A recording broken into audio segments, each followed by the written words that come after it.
രക്ഷിക്കപ്പെടുമ്പോൾ നമ്മൾ ഓർക്കണം, നമ്മുടെ കാരണം ഈ വാക്യത്തിന്റെ അവസാന വാക്യത്തിൽ ഒരു ഭാഗം എഴുതിയിട്ടുണ്ട്. അതിന്റെ അടുത്ത വാക്യം ഒന്ന് വായിച്ചേ.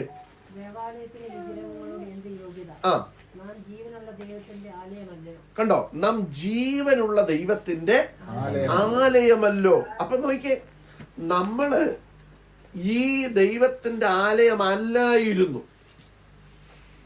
കാരണം ദൈവം നമ്മളിങ്ങനെയാ വായിക്കുന്നത്, നിങ്ങൾ ദൈവത്തിന്റെ മന്ദിരമെന്നും ദൈവത്തിന്റെ ആത്മാവ് നിങ്ങളിൽ വസിക്കുന്നു എന്നും നിങ്ങൾ അറിയുന്നില്ലയോ. അടുത്തത്, ദൈവത്തിന്റെ മന്ദിരത്തെ നശിപ്പിക്കുന്നവനെ ദൈവം എന്ത് ചെയ്യും?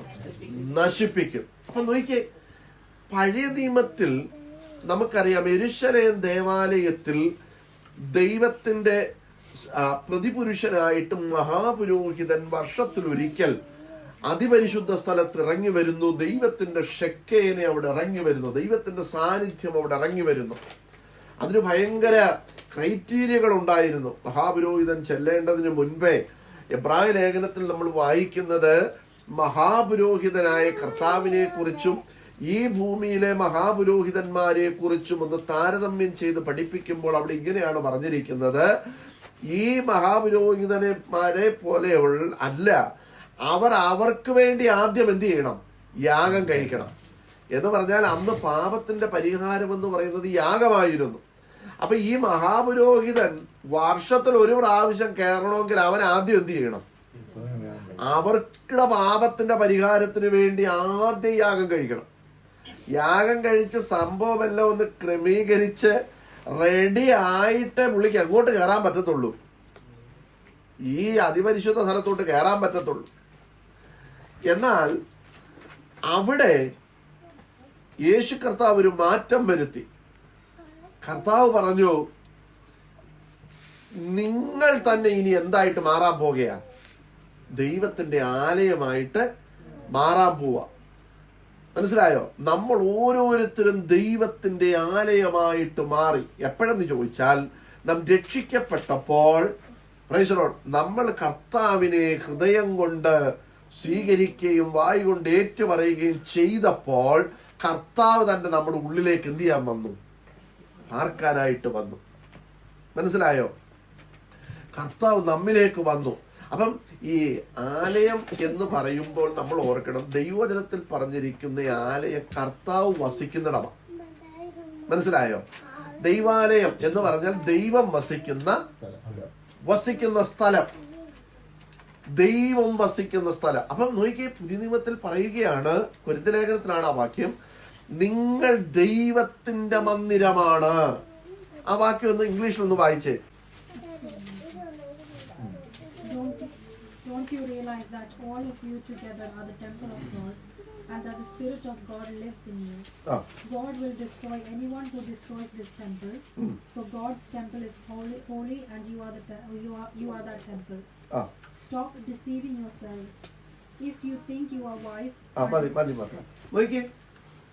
അപ്പം ഈ പുതിയ നിയമത്തിലേക്ക് വന്നപ്പോൾ നമ്മൾ കർത്താവിനെ രക്ഷകനായിട്ട് അംഗീകരിക്കുമ്പോൾ, ഞാനിവിടെ പഠിപ്പിച്ചതാണ്, നിങ്ങൾ എത്ര പേര് ഓർക്കുന്നത് എനിക്കറിയത്തില്ല.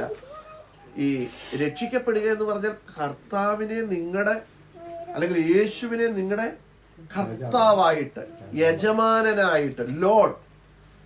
നമുക്കറിയത്തില്ലേ, ഈ പൗലോസ് കുതിരപ്പുറത്തു നിന്ന് താഴെ വീഴുന്ന സമയത്ത് എന്താ ചോദിച്ചേ?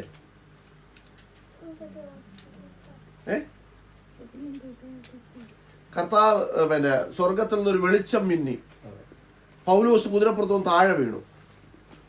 അപ്പം പിന്നെ ശൗലേ ശൗലേ, നീ എന്നെ ഉപദ്രവിക്കുന്നത് എന്ത്? അപ്പൊ ശൗൽ എന്നാ തിരിച്ചു ചോദിച്ചേ? നീ ആരാകുന്നു? കർത്താവേ. കണ്ടോ, അധികാരമുള്ള. എന്തുകൊണ്ടാ പൗലോസ് ചോദിക്കാൻ കാരണം എന്നറിയാമോ? അന്ന് ലോർഡ്, റോമൻ ചക്രവർത്തിയാണ് അന്നത്തെ ലോർഡ്. ഈ റോമൻ ചക്രവർത്തിക്കാണ് പരമാധികാരം. അപ്പം ഈ ലോർഡ് എന്നുള്ള വാക്ക് അവരെ മാത്രമേ എന്ത് ചെയ്യത്തുള്ളൂ? ഉപയോഗിക്കത്തുള്ളൂ. മനസ്സിലായി? നമുക്കറിയാം, ഇവിടുത്തെ ഈ രാജ്ഞി, ഹെർ മജസ്റ്റി അല്ലേ, ഉപയോഗിക്കുന്നത്. ഹെർ മെജസ്റ്റി എന്ന് പറഞ്ഞ പോലെ ലോഡ് എന്ന വാക്ക് ഉപയോഗിക്കുന്നത് അന്ന് ആ ചക്രവർത്തിയെ മാത്രമേ ഉള്ളൂ. അപ്പം ഈ ചക്രവർത്തി കഴിഞ്ഞിട്ട് വേറെ ഒരാളിനും ഈ പൗലോസിനെ എന്ത് ചെയ്യാൻ പറ്റത്തില്ല, തൊടാൻ പറ്റത്തില്ല. അതുപോലെ അധികാരമുള്ളവനായിരുന്നു. അധികാരപത്രം കൈയിരിക്കുക. അവനെ തെള്ളി താഴെ ഇട്ടപ്പോഴ് അവൻ അന്ന് വരെ യേശുവിനെ അറിഞ്ഞിട്ടില്ല, യേശുവുമായിട്ട് ഒരു ബന്ധവുമില്ല. ഈ ബന്ധമുള്ളവരെ കൊല്ലാനായിട്ട് നടക്കുക.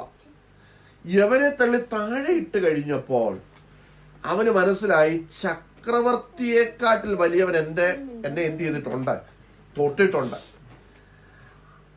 അത് തന്നെയല്ല, അവൻ കേട്ടു, ശൗലേ ശൗലേ നീ എന്നെ ഉപദ്രവിക്കുന്നതെന്ത്. അപ്പൊ അവന് മനസ്സിലായി, എന്നെ തെള്ളി ഇതിന്റെ പുറത്തുനിന്ന് താഴെ ഇടാൻ പറ്റുമെങ്കിൽ ഇത് ചോദിച്ച വ്യക്തിയെ ഒട്ടും മോശക്കാരനല്ലെന്ന് ആർക്ക് മനസ്സിലായി? ശൗലിന് മനസ്സിലായി. അതാ ശൗല് പറയുന്നത്, കർത്താവേ നീ ആരാകുന്നു. കണ്ടോ, ദൈവം ആരാണെന്ന് ആർക്കറിയാം? ശൗലിനറിയാം. കാരണം എന്താ? അല്ല, ശൗല് ആരാ? എബ്രാഹിൽ നിന്ന് ജനിച്ച എബ്രാഹിം. അവൻ ദൈവവുമായിട്ട് അവൻ എന്തുണ്ട്? ബന്ധമുണ്ട്. ദൈവത്തെ കുറിച്ച് അവൻ അറിയാം. പക്ഷെ യേശുവിനെ കുറിച്ച് അവന് അറിയത്തില്ല. ദൈവത്തെ കുറിച്ച് അവന് അറിവുണ്ട്. കാരണം അവൻ ന്യായപ്രമാണം മുഴുവൻ എന്ത് ചെയ്തതാ? പഠിച്ച വ്യക്തിയാ, നല്ലപോലെ അറിയാവുന്ന വ്യക്തിയാ. ദൈവത്തെ കുറിച്ച് വലിയ അറിവും കാര്യങ്ങളും ഒക്കെ ഉണ്ട്. പക്ഷേ അവന്റെ പാണ്ഡിത്യം കൊണ്ട് അവന് യേശുവിനെ എന്ത് ചെയ്യാൻ പറ്റിയില്ല, അറിയാൻ പറ്റിയില്ല. അവന് മനസ്സിലായില്ല, എടാ ദൈവം മനുഷ്യനായി ഈ ഭൂമിയിൽ ഇറങ്ങി വന്നതാണ് യേശു കർത്താവെന്ന് അവന് മനസ്സിലായില്ല. അവന് ഒരു കാര്യമേ അറിയത്തുള്ളൂ, ദൈവം ഉണ്ടെന്ന്. അവൻ വിചാരിച്ചിരുന്നത് അവന്റെ കഴിവിനെ വെല്ലാൻ വേറെ ആരുമില്ല. ഈ പൗലോസ് പറയുന്നില്ല, ഞാൻ ലാഭമായിരുന്നതൊക്കെ ഛേദമെന്ന് എണ്ണിയെന്നാണ് എഴുതിയേക്കുന്നത്. ഞാൻ ചവറന്ന് ഇതിനെയൊക്കെ എന്ത് ചെയ്യുക, എണ്ണുന്നു എന്ന് പൗലോസ് പറഞ്ഞു. അപ്പൊ ലാഭമായതോറും ഒത്തിരി കാര്യങ്ങളുണ്ടായിരുന്നു. ഇത് എല്ലാം ഇങ്ങനെ പുള്ളിയെ പൗലോസ് തന്നെ പറയുന്നുണ്ട്, അറിവ് നിങ്ങളെ എന്ത് ചെയ്യുന്നു, ചീർപ്പിക്കുന്നു. നിങ്ങളുടെ അറിവ് നിങ്ങളെ എന്ത് ചെയ്യുക, നിങ്ങളെന്തോ ഭയങ്കര സംഭവമാണെന്ന് എന്ത് ചെയ്യും. ഈ ചില ഈ പാസ്റ്റർമാരുടെ കാര്യം പറയുന്ന ഒരു സന്തോഷം, ഈ ചില വലിയ കൺവെൻഷൻ പ്രാസിംഗരൊക്കെ കണ്ടു കഴിഞ്ഞാൽ അവർ ചിരിക്കത്തില്ല. കണ്ടിട്ടുണ്ടോ? അവർ ചിരിക്കത്തില്ല, അവർ കൈയിടിക്കത്തില്ല, അവർ ഇടയ്ക്ക് ഇങ്ങനെ കൈ പൊക്കി ഇങ്ങനെയൊക്കെ കാണിക്കും. ഇതേ ഉള്ളൂ. ആ ഈ ആൾക്കാരോട് ചിരിച്ചു കഴിഞ്ഞാൽ ഇവർക്ക് എന്തോ സംഭവിക്കും. അതിന്റെ കാരണം എന്താണെന്നറിയോ? ഇവരെന്തോ ഭയങ്കര സംഭവമാണെന്നുള്ള ഇവരുടെ മനസ്സിൽ തന്നെ എന്ത് ചെയ്യുക, ഇരിക്കുക. ഇവരെ ആരോടും മിണ്ടത്തില്ല, അങ്ങോട്ട് ചെന്ന് കൈ കൊടുക്കണം, ആരോടും മിണ്ടത്തില്ല, ചിരിക്കത്തില്ല. അല്ല, അതവരുടെ പവർ, പദവി, അവർക്കൊരു പവർ ഉള്ളത് കൊണ്ട് പദവിയെ വെച്ച്, കാരണം എല്ലാവരോടും ചിരിച്ചു കഴിഞ്ഞാൽ ആൾക്കാർ അവരുടെ തലയിൽ കയറുമെന്ന് അറിയാം. അതുകൊണ്ടാണ് നമുക്ക് പറയാം. എന്നാൽ ഞാൻ ചോദിക്കട്ടെ, ഉണ്ട്. അപ്പം നോക്കി, ഈ ഇതുപോലുള്ള കുറെ വ്യക്തികളുണ്ട്. ഈ പൗലോസ് അതാ പറഞ്ഞ, അറിവ് നിങ്ങളെ എന്ത് ചെയ്യുക, ഇംഗ്ലീഷ് പഫ് ചെയ്യുക എന്ന് വെച്ചാൽ എന്തുവാ, വീർപ്പിക്കുക. നിങ്ങളെന്തോ സംഭവമാണെന്ന് ഇങ്ങനെ ആ ചിന്ത വന്നിട്ട് നിങ്ങൾ ഇങ്ങനെ ചില കൈയൊക്കെ ഇങ്ങനെ വെച്ച് നടക്കുന്ന പോലെ ഇങ്ങനെ വെച്ച് നടക്കുക. അതാ പറഞ്ഞ, അറിവ് നിങ്ങളെ എന്ത് ചെയ്യുന്നു, ചീർപ്പിക്കുന്നു. പൗലോസ് എന്തിനാ അത് പറഞ്ഞെന്ന് ചോദിച്ചാൽ, ദൈവത്തെ നിങ്ങൾ അറിയുമ്പോൾ നിങ്ങൾ താഴാൻ തുടങ്ങും. ലോകത്തിന്റെ അറിവ് നിങ്ങളെ എന്ത് ചെയ്തുകൊണ്ടിരിക്കും, ഇങ്ങനെ വലിയ ആളാണെന്ന് പറഞ്ഞു. കർത്താവ് നമ്മിലേക്ക് വരുമ്പോൾ നമ്മൾ താഴ്മയിലേക്ക് എന്ത് ചെയ്യും, വരും. കർത്താവ് അല്ല പറഞ്ഞു, ഞാൻ താഴ്മയും വിനയവും ഉള്ളവനായിരിക്കാൻ എന്റെ മുഖമേറ്റ് എന്നോട് പഠിപ്പേൻ. കണ്ടോ? അപ്പൊ കർത്താവ് പറയാ, എന്റെ കർത്താവ് അതിന് താഴ്മയ്ക്കൊരു ഉദാഹരണം കാണിച്ചു കൊടുത്തു. എന്താ? ശിഷ്യന്മാരുടെ തോർത്തെടുത്ത് അരക്കി കെട്ടി പാത്രത്തിൽ വെള്ളം എടുത്തിട്ട് ശിഷ്യന്മാരുടെ കാല് കഴുകി. ഇന്ന് നമ്മൾ വർഷത്തില് എന്ത് ചെയ്യുന്നുണ്ട്? നമ്മുടെ ഇടയ്ക്കൊക്കെ എന്ത് ചെയ്യുന്നുണ്ട്? കാല് കഴുകുന്നുണ്ട്. അത് നമുക്ക് ഏറ്റവും ഇഷ്ടപ്പെട്ട നല്ല കാല് വെച്ച് നേരത്തെ നോക്കി വെച്ചേക്കും. നോക്കി വെച്ചിട്ട് എന്നിട്ട് അത് നമ്മൾ എന്ത് ചെയ്യും? കഴുകും. ഇതാണോ കർത്താവ് പറഞ്ഞത്? കർത്താവ് പറഞ്ഞത് നിങ്ങള് ഈ കർത്തൃമേശയുടെ ആണ്ടവസാന യോഗത്തിലായി ഇതൊക്കെ. ഇത് നമ്മൾ അറിഞ്ഞിരിക്കണം. ഇത് സഭായോഗമായിട്ട് ഞാൻ ഇതൊക്കെ പറയുന്നത്. നമ്മൾ അറിഞ്ഞിരിക്കണം. എന്താണെന്നറിയോ? ഈ കർത്താവ് നമ്മുടെ നാട്ടിൽ ഈ കർത്തൃമേശ ഉള്ള ആണ്ടവസാന മീറ്റിങ്ങിലൊക്കെ ഈ കാലുകഴുകൽ ശുശ്രൂഷ നടത്തുന്നത്. എനിക്കറിയത്തില്ല, ഞാനിതൊന്നും കണ്ടിട്ടില്ല. ഞങ്ങളുടെ ചർച്ചിലൊന്നും. ഇത് ചർച്ച് ഓഫ് ഗോഡിലാണ് ഇത് കൂടുതൽ. ഇപ്പൊ ഇല്ല, നിർത്തി. നോക്കിയേ, ഈ കർത്താവ് പറഞ്ഞത് നിങ്ങൾ അന്യോന്യം കാല് കഴുകണമെന്നല്ല പറഞ്ഞത്. കർത്താവ് പറഞ്ഞു ഒരു കാര്യം നമ്മളിവിടെ പഠിച്ചത് എനിക്ക് നല്ല ഓർമ്മയുണ്ട്. കർത്താവ് പറഞ്ഞു, നിങ്ങളിൽ വലിയവനാകാൻ ഇച്ഛിക്കുന്നവനൊക്കെ എന്ത് ചെയ്യണം? ചെറിയവനാണോ? അറിയാം ആർക്കേലും? ഞാൻ ഇവിടെ ഒത്തിരി ദിവസം ആ വിഷയം നമ്മൾ പഠിച്ചതാ. ആർക്കെങ്കിലും ഓർമ്മയുണ്ടോ? നിങ്ങളിൽ വലിയവനാകാൻ ഇച്ഛിക്കുന്നവരൊക്കെ യെസ് മറ്റുള്ളവരുടെ ശുശ്രൂഷക്കാരനാകണം. അപ്പൊ അതിനും അറിയാവുന്ന പിള്ളേർ ഇവിടെ ഉണ്ടിടയ്ക്ക്. മനസ്സിലായോ? മറ്റുള്ളവരുടെ ശുശ്രൂഷക്കാരനാകണം. കർത്താവ് പഠിപ്പിച്ച അതാ. മനസ്സിലായോ? അപ്പൊ നിങ്ങളിൽ വലിയവനാകാൻ, നേതൃസ്ഥാനങ്ങളിൽ എത്താൻ ആഗ്രഹിക്കുന്നവരൊക്കെ എന്ത് ചെയ്യണം? മറ്റുള്ളവരുടെ ശുശ്രൂഷകനാകണം. ശുശ്രൂഷ ചെയ്തു വേണം നിങ്ങൾ ആരാകേണ്ടത്. ഇനി നോക്കിക്കേ, അപ്പൊ ഈ കാല് കഴുകുക ശുശ്രൂഷ എന്ന് പറഞ്ഞ ഈ തിരുമേശയെ കുറിച്ച് കർത്താവ് തന്നെ പറഞ്ഞു, ഞാൻ വരുവോളം എന്റെ ഓർമ്മയ്ക്കായി നിങ്ങൾ ഇതെന്ത് ചെയ്യണം. ഇതെന്റെ മരണത്തെ പ്രസ്താവിക്കുന്നതാണ്. മനസ്സിലായോ? ഈ പിന്നെ കാല് കഴുകൽ ശുശ്രൂഷ കർത്താവ് പറഞ്ഞില്ല, ഞാൻ വരുവോളം നിങ്ങൾ അങ്ങോട്ടും ഇങ്ങോട്ടും കാല് കഴുകാൻ കർത്താവ് എന്ത് ചെയ്തിട്ടില്ല, പറഞ്ഞിട്ടില്ല. ഇത് പണ്ട് നമ്മുടെ പിതാക്കന്മാര് ആ താഴ്മയുടെ ഇതായിട്ട് അവരെന്ത് ചെയ്തതാ, ചെയ്തെന്നേ ഉള്ളൂ. അന്ന് അവര് ചെയ്തെങ്കിൽ നിങ്ങൾക്കറിയാം, അന്നത്തെ കാലം എന്ന് പറയുന്ന അത്ര വൃത്തിയുള്ള കാലൊന്നും അല്ലായിരുന്നു. കാരണം ചെരുപ്പൊന്നും ഇല്ലാത്ത മണ്ണും ചെളിയും നിറഞ്ഞ ഒരു കാലഘട്ടമായിരുന്നു. അന്ന് അവര് കഴുകി. ഇന്ന് നമ്മളിത് കഴുകുന്നത് എന്തോ അതിന് പറയുന്നത് ഒരു പുണ്യപ്രവൃത്തി അല്ല, നമ്മളൊരു ചടങ്ങ്. നോ, ഈ തിരുമേശയൊന്നും ചടങ്ങല്ല. മനസ്സിലായോ? തിരുമേശ എന്ന് പറയുന്നത് ചടങ്ങല്ല. തിരുമേശ എന്ന് പറയുന്നത് അതൊരു ശുശ്രൂഷയാണ്. ഈ കാലുകഴുകൽ ശുശ്രൂഷ കർത്താവ് കാണിച്ചത് ഇതേ ഉള്ളൂ.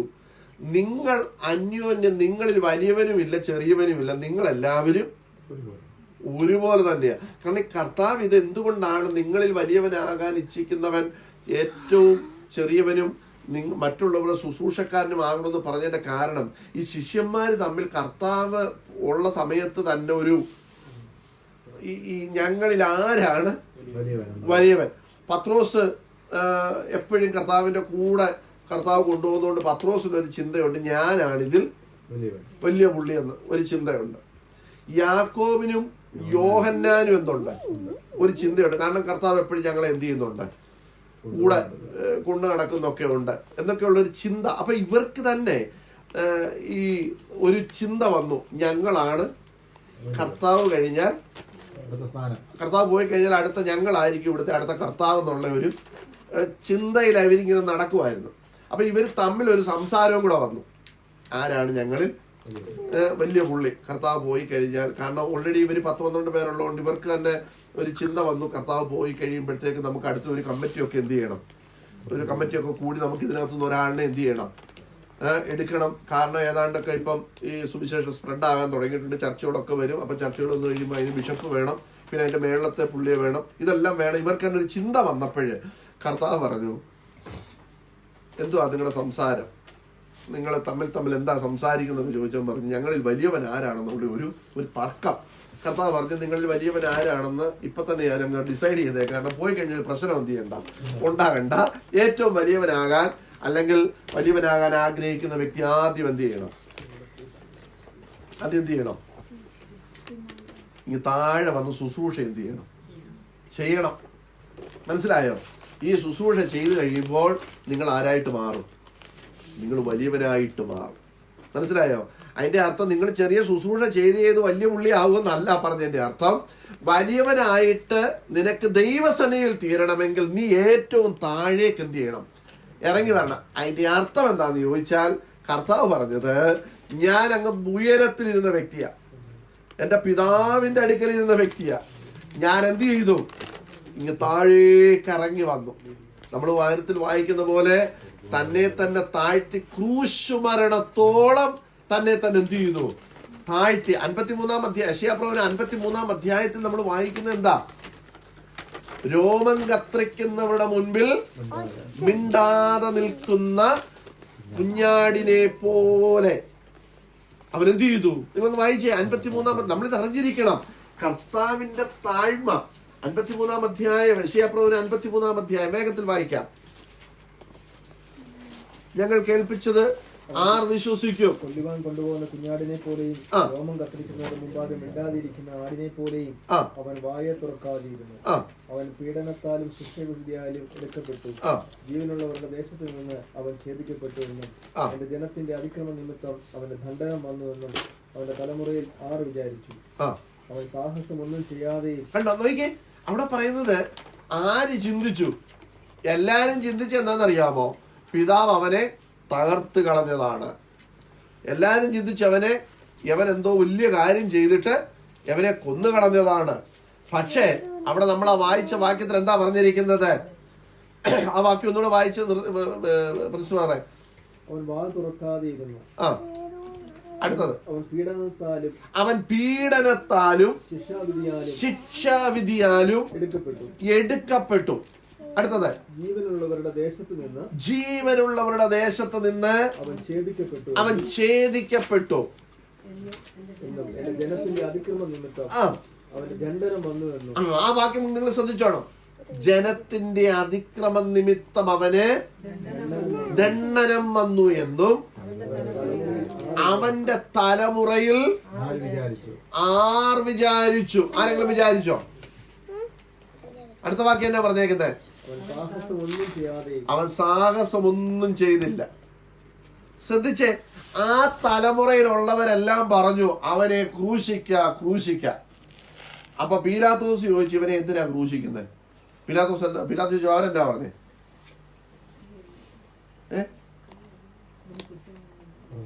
അത് പീലാത്തോസ് പറഞ്ഞേ. പീലാത്തോസ് ചോദിച്ചു ഇവൻ ചെയ്ത കുറ്റം എന്നാ? ഇവനെ എന്തിനാ ക്രൂശിക്കുന്നത്? ജനം എന്തോ മറുപടി പറഞ്ഞെന്നറിയോ?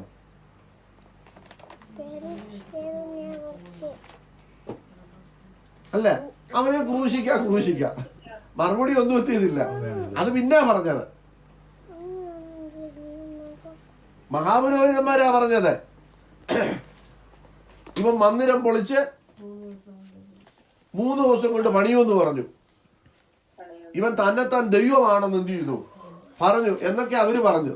പക്ഷെ നമ്മളവിടെ വായിക്കുന്ന ഒരു കാര്യമുണ്ട് പുതിയ നിയമത്തിൽ. ഇവര് സാക്ഷികളെ ഒക്കെ നിർത്തി പറഞ്ഞു ഒന്നും അങ്ങോട്ട് എന്ത് ചെയ്തില്ല, ഒത്തു വന്നില്ല. അതാ പീലാത്തോസ് ചോദിച്ചത്. പീലാത്തോസ് ചോദിച്ചു ഇവൻ ചെയ്ത തെറ്റെന്താന്ന് പറഞ്ഞു നിങ്ങള്. ഞാൻ ചോദിക്കട്ടെ, നമുക്കറിയാം ഈ നാട്ടിൽ കോടതിയില് ഒരു കേസ് എന്നാല് ഈ കോടതി നോക്കുന്നത് എന്താണെന്നറിയോ? എന്താ നോക്കുന്നത് വെച്ചാൽ തെളിവ്. ഞാനൊരു തെറ്റ് ചെയ്തിട്ട് അതിന് തെളിവില്ലെങ്കിൽ കോടതി എന്നെ എന്ത് ചെയ്യത്തില്ല, ശിക്ഷിക്കാൻ പറ്റത്തില്ല. കാരണം അതിനെന്ത് വേണം? തെളിവ് വേണം. കോടതി നമുക്കറിയാം പല കേസ് ചെയ്തവരെയൊക്കെ കോടതി വെറുതെ എന്ത് ചെയ്തിട്ടുണ്ട്, വിട്ടിട്ടുണ്ട്. ലോകത്തിന് മൊത്തം അറിയാം ഇവൻ ആരാ, ഈ പണി ചെയ്തത് ഇവനാണെന്ന് ലോകത്തിന് മൊത്തം അറിയാം. പക്ഷെ കോടതി അവരെ എന്ത് ചെയ്യും? കാരണം എന്താ? കോടതിയുടെ മുമ്പിൽ എന്താ വേണ്ടത്? തെളിവാ വേണ്ടത്.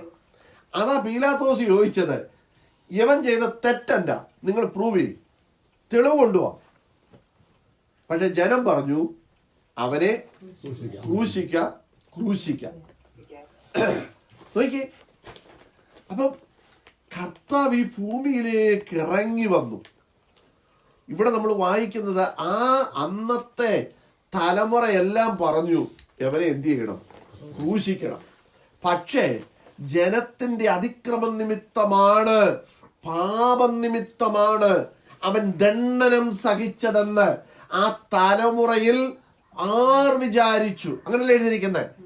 ആര് വിചാരിച്ചു? ആരും വിചാരിച്ചില്ല. ചുരുക്കം ചിലര് മാത്രമേ എന്ത് ചെയ്തുള്ളൂ, മനസ്സിലാക്കിയുള്ളൂ. സ്തോത്രം. ബാക്കി എല്ലാവരും പറഞ്ഞു അവനെ ക്രൂശിക്ക എന്ന്. മനസ്സിലായോ? അപ്പൊ നമുക്ക് മടങ്ങി വരാം. നമ്മൾ പഠിച്ചുകൊണ്ടിരുന്ന വിഷയം ദൈവത്തിന്റെ മന്ദിരം. നമ്മൾ ദൈവത്തിന്റെ മന്ദിരമാണ്. അപ്പൊ ദൈവം നമ്മിൽ വസിക്കും. നമ്മളവിടെ വായിക്കുന്നത് ഞാൻ നിങ്ങളിൽ എന്ത് ചെയ്യും, വസിക്കുമെന്നാ കർത്താവ് പറഞ്ഞത്. ശ്രദ്ധിച്ചേ. അപ്പം നമ്മൾ ദൈവത്തിന്റെ മന്ദിരമാണ്. രക്ഷിക്കപ്പെട്ട ഓരോ ദൈവ പൈതലും ഇന്ന് പകൽക്കാലം ഓർക്കണം, ദൈവമക്കളെ, ഈ രക്ഷിക്കപ്പെടുന്ന ഓരോ ദൈവ പൈതലും ദൈവത്തിന്റെ മന്ദിരമാണ്. അപ്പൊ ഈ ദൈവത്തിന്റെ മന്ദിരമാണെങ്കിൽ അവിടെ പിന്നെ ആരുണ്ട്? ദൈവമുണ്ട്. അപ്പൊ ദൈവം നമ്മളിൽ ഉണ്ടെങ്കിൽ ഇനി പിന്നെ എന്താ സംഭവിക്കുന്നത്? പാപം ചെയ്യാൻ പറ്റത്തില്ല. ഓക്കെ, എളുപ്പം പറ. നാം ദൈവവചനം പറയുന്നു നാം ദൈവത്തിന്റെ മന്ദിരമാണ്. ദൈവത്തിന്റെ മന്ദിരമാണെങ്കിൽ ഇനി നമ്മിൽ ആര് വസിക്കണം? ദൈവം വസിച്ചില്ലെങ്കിൽ പിന്നെ അതെന്തല്ല? മന്ദിരമാ. ദൈവത്തിന്റെ മന്ദിരം അല്ല. നമ്മുടെ നാട്ടിൽ ചില വീടിന്റെ പേര് കൃപാമന്ദിരം, ഇന്ദിരാമന്ദിരം കേട്ടില്ലേ എന്ന് പറഞ്ഞാൽ അവിടെ ആരാ? ഇന്ദിരയുടെ മന്ദിരോ അല്ലേ? ശില്പാമന്ദിരം എന്ന് എഴുതിയ അതാരുടെ? അത് ശില്പാടെ. അവിടെ ദൈവത്തിന്റെ മന്ദിരം ഒന്നും എന്ത് ചെയ്യാൻ പറ്റത്തില്ല.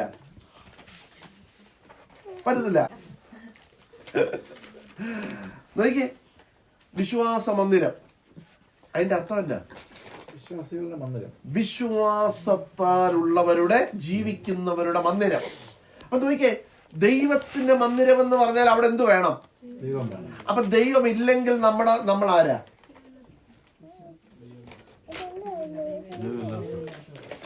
ദൈവമില്ലാത്ത മന്ദിരം. അപ്പൊ ഇനി നിങ്ങളൊന്ന് ചിന്തിച്ച, നമ്മുടെ ഉള്ളിൽ ദൈവം ഉണ്ടോ?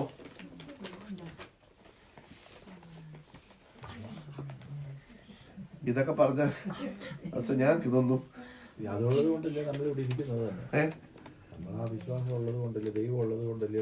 ദൈവം നമ്മുടെ ഉള്ളിലുണ്ടെന്നുള്ളതാണ് വിഷയം. ദൈവം ഉണ്ടെന്ന് പറഞ്ഞാൽ നമ്മളെല്ലാം ഇവിടെ ഇരിക്കുന്നത്.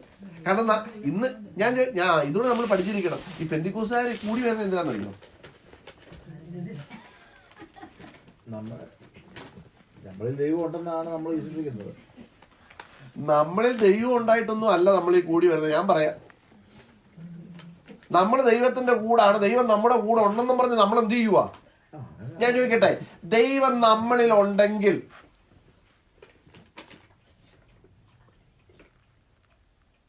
നിങ്ങളത് ചിന്തിച്ച്, നമ്മളിൽ ദൈവമുണ്ടെങ്കിൽ, ഇവിടെ പറയുന്നു നിങ്ങൾ ദൈവത്തിന്റെ മന്ദിരം.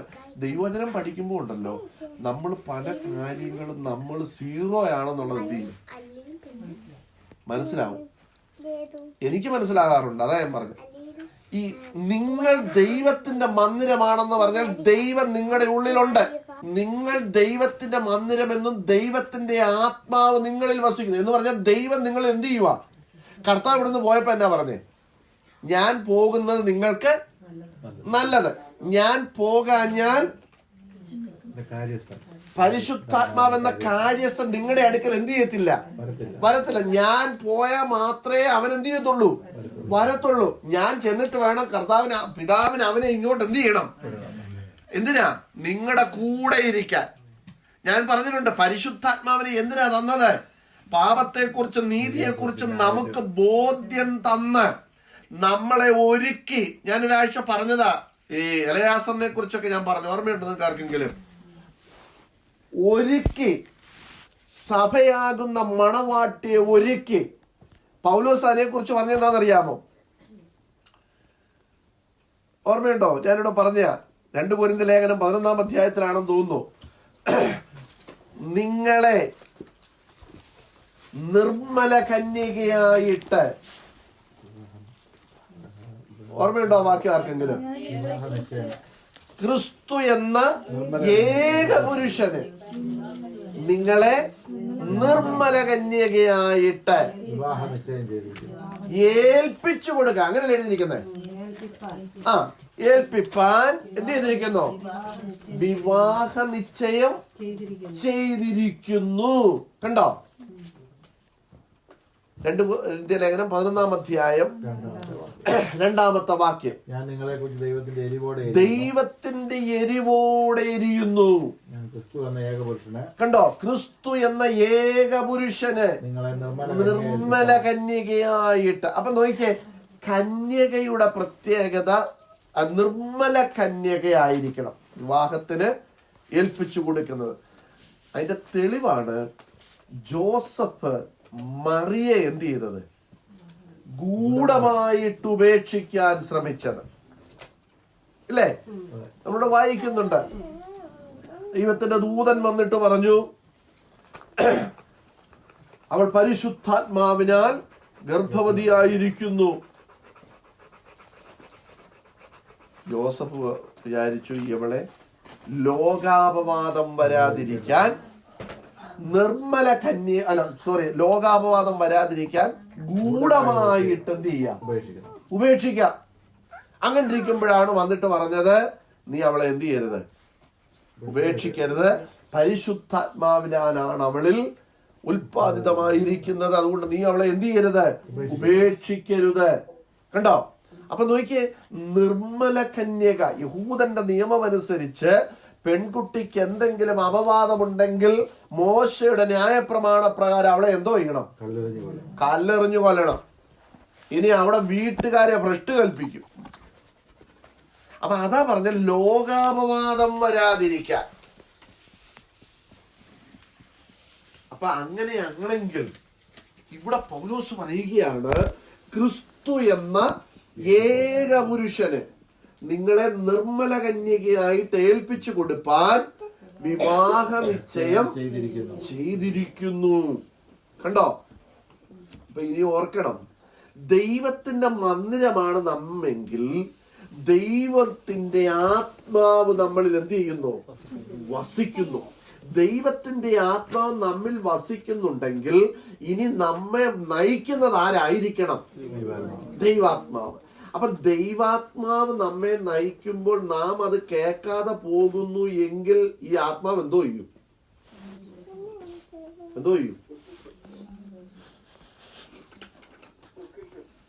ദുഃഖിക്കും. പിന്നെന്ത് ചെയ്യും? വിട്ടുപോകും.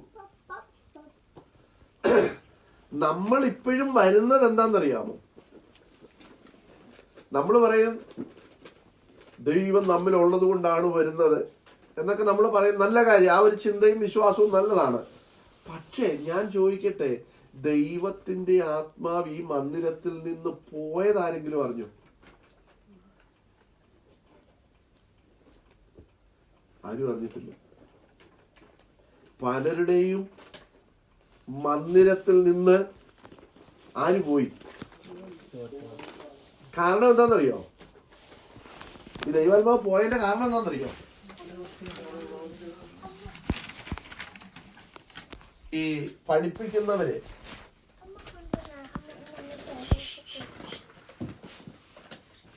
ഒരു കുട്ടിയോട് ഒരു പ്രാവശ്യം ചോദിച്ചു, അല്ലെ പഠിപ്പിച്ചോണ്ട് വരണമെന്ന് പറഞ്ഞാൽ പഠിച്ചുകൊണ്ട് വന്നില്ല, ഹോംവർക്ക് ചെയ്യണമെന്ന് പറഞ്ഞാൽ ഹോംവർക്ക് ചെയ്തില്ല, 2 ദിവസമായി 3 ദിവസമായി 4 ദിവസമായി 10 ദിവസമായി, എന്തോ ചെയ്യും? പിന്നെ പറയത്തില്ല. അത് ഇവിടുത്തെ സിസ്റ്റം. നാട്ടിൽ എങ്ങനെ അറിയണം? പണിഷ്മെന്റ്. ഇനി ഞാൻ വേറൊരു കാര്യം കൂടെ ചോദിക്കാം. ഇവൻ സാറിനോട് അങ്ങ് കയർക്കുക, സാറിനെ അടിക്കാൻ കൈ അങ്ങ് പൊക്കി, സാറ് പറയുന്നത് കേൾക്കുന്നില്ല, സാർ എന്നാ ചെയ്യും? സാർ ഇറങ്ങിയങ്ങ് പോകും. സാർ ഇറങ്ങിപ്പോയിട്ട് ഹെഡ് മാസ്റ്ററെ വിളിച്ചോണ്ട് തീയും വരും. എന്തിനായി വരുന്നതെന്നറിയാം? നീ ചെയ്തത് നല്ല, വെൽഡൺ, കൊള്ളാം എന്ന് പറയാനാണോ? അല്ല. ഹെഡ് മാസ്റ്റർ വരുന്നതെന്ന് പറഞ്ഞാൽ ഹെഡ് മാസ്റ്റർക്കാണ് പരമാധികാരം ആ സ്കൂളിന്റെ. പുള്ളിയാണ് പിന്നെ ബാക്കി കാര്യങ്ങൾ എന്ത് ചെയ്യുന്നത്, തീരുമാനിക്കുന്നത്. ഞാൻ പറഞ്ഞത് മനസ്സിലായോ? ഇവിടെ നിങ്ങൾ ശ്രദ്ധിച്ചിട്ടുണ്ടോ? ഞാൻ ജോലി ചെയ്യുന്നിടത്ത് ഞങ്ങളുടെ അവിടെ സൂപ്പർവൈസറും മാനേജറും ഒക്കെ ഉണ്ട്. ഈ ഞങ്ങളുടെ ജോലി ചെയ്യുന്നവരൊക്കെ ചിലപ്പോൾ കയറി ചൂടാവും. ചൂടായ ഉടൻ ഇവർ റൂമിൽ നിന്ന് എന്ത് ചെയ്യും, അവരിറങ്ങി അങ്ങ് പോകും. ഇപ്പം ഞാൻ ചൂടാകുകയാണെങ്കിൽ, ഞാനങ്ങനെ ചൂടാറില്ല, ചൂടാകുകയാണെങ്കിൽ ഓക്കെ ജോൺ ഞാൻ പോവാം, നീ എന്തോന്ന് വെച്ചാൽ ചെയ്യും എന്ന് വെച്ചാൽ അവരിറങ്ങി അങ്ങ് എന്ത് ചെയ്യും, അങ്ങ് പോവും. കാരണം അവരെ ആർഗ്യൂ ചെയ്യാൻ പിന്നെ അവിടെ എന്ത് ചെയ്യത്തില്ല, നിൽക്കത്തില്ല. പിന്നെ ചെയ്യുന്ന അവരെന്താന്ന് ചോദിച്ചാൽ ഇതെല്ലാം കഴിഞ്ഞ് പതുക്കെ വന്നൊരു ഇമെയിൽ അവർ കമ്പനിക്ക് അതിൻ്റെ ടോപ്പിലുള്ളവർക്ക് എന്ത് ചെയ്യും, വിടുക എന്നുള്ളതേ ഉള്ളൂ. അല്ലാതെ അവരിറങ്ങി എന്ത് ചെയ്യുക, കാരണം അവിടെ ഒരു സീൻ ഉണ്ടാക്കാതിരിക്കാൻ വേണ്ടി അവരെന്ത് ചെയ്യും, അങ്ങ് പോകും. നമ്മൾ വിചാരിക്കും നമ്മൾ ജയിച്ചു, ദൈവാത്മാ പോയി, ഇനി എങ്ങനെ വേണേലും എന്ത് ചെയ്യാം. പക്ഷെ ഓർത്തോണം, ദൈവത്തിന്റെ ആത്മാവ് പോയി കഴിയുമ്പോൾ ആത്മാവിനെ അയച്ചവൻ വരുന്ന ഒരു ദിവസമുണ്ട്. ഇതിന്റെ കണക്ക് ചോദിക്കാൻ വരുന്ന ഒരു ദിവസമുണ്ട്. ഞാൻ ഈ കഴിഞ്ഞ ദിവസം വായിച്ചുകൊണ്ടിരുന്ന സെഫന്യാവിന്റെ പുസ്തകമാണ്. എവിടാന്നറിയോ അത്? പഴയ നിയമത്തില്. ആ സെഫന്യാവിന്റെ പുസ്തകം ഞാനിങ്ങനെ വായിച്ചുകൊണ്ടിരുന്നപ്പോഴേ അതിന്റെ 2-ാം അധ്യായത്തിലാണെന്ന് തോന്നുന്നു ഒരു ഭാഗം എഴുതിയിട്ടുണ്ട്. ഞാനിത് പറഞ്ഞു വന്നുകൊണ്ട് ഞാൻ പെട്ടെന്ന് പറയുക. ഹോശിയ, യോവേൽ, ആമോസ്, ഒബദ്യ, യോന, മീക്ക, നഹു, ഹബക്കൂക്ക്, സെഫന്യാവ്. ഓക്കെ, 1-ാം അധ്യായം ഇതിനിടയ്ക്ക് ഞാൻ പറഞ്ഞതേ ഉള്ളൂ. അതിന്റെ 14 തൊട്ടുള്ള വാക്യം ഒന്ന് വായിച്ചത്. സെഫന്യ 1:14 തൊട്ട്.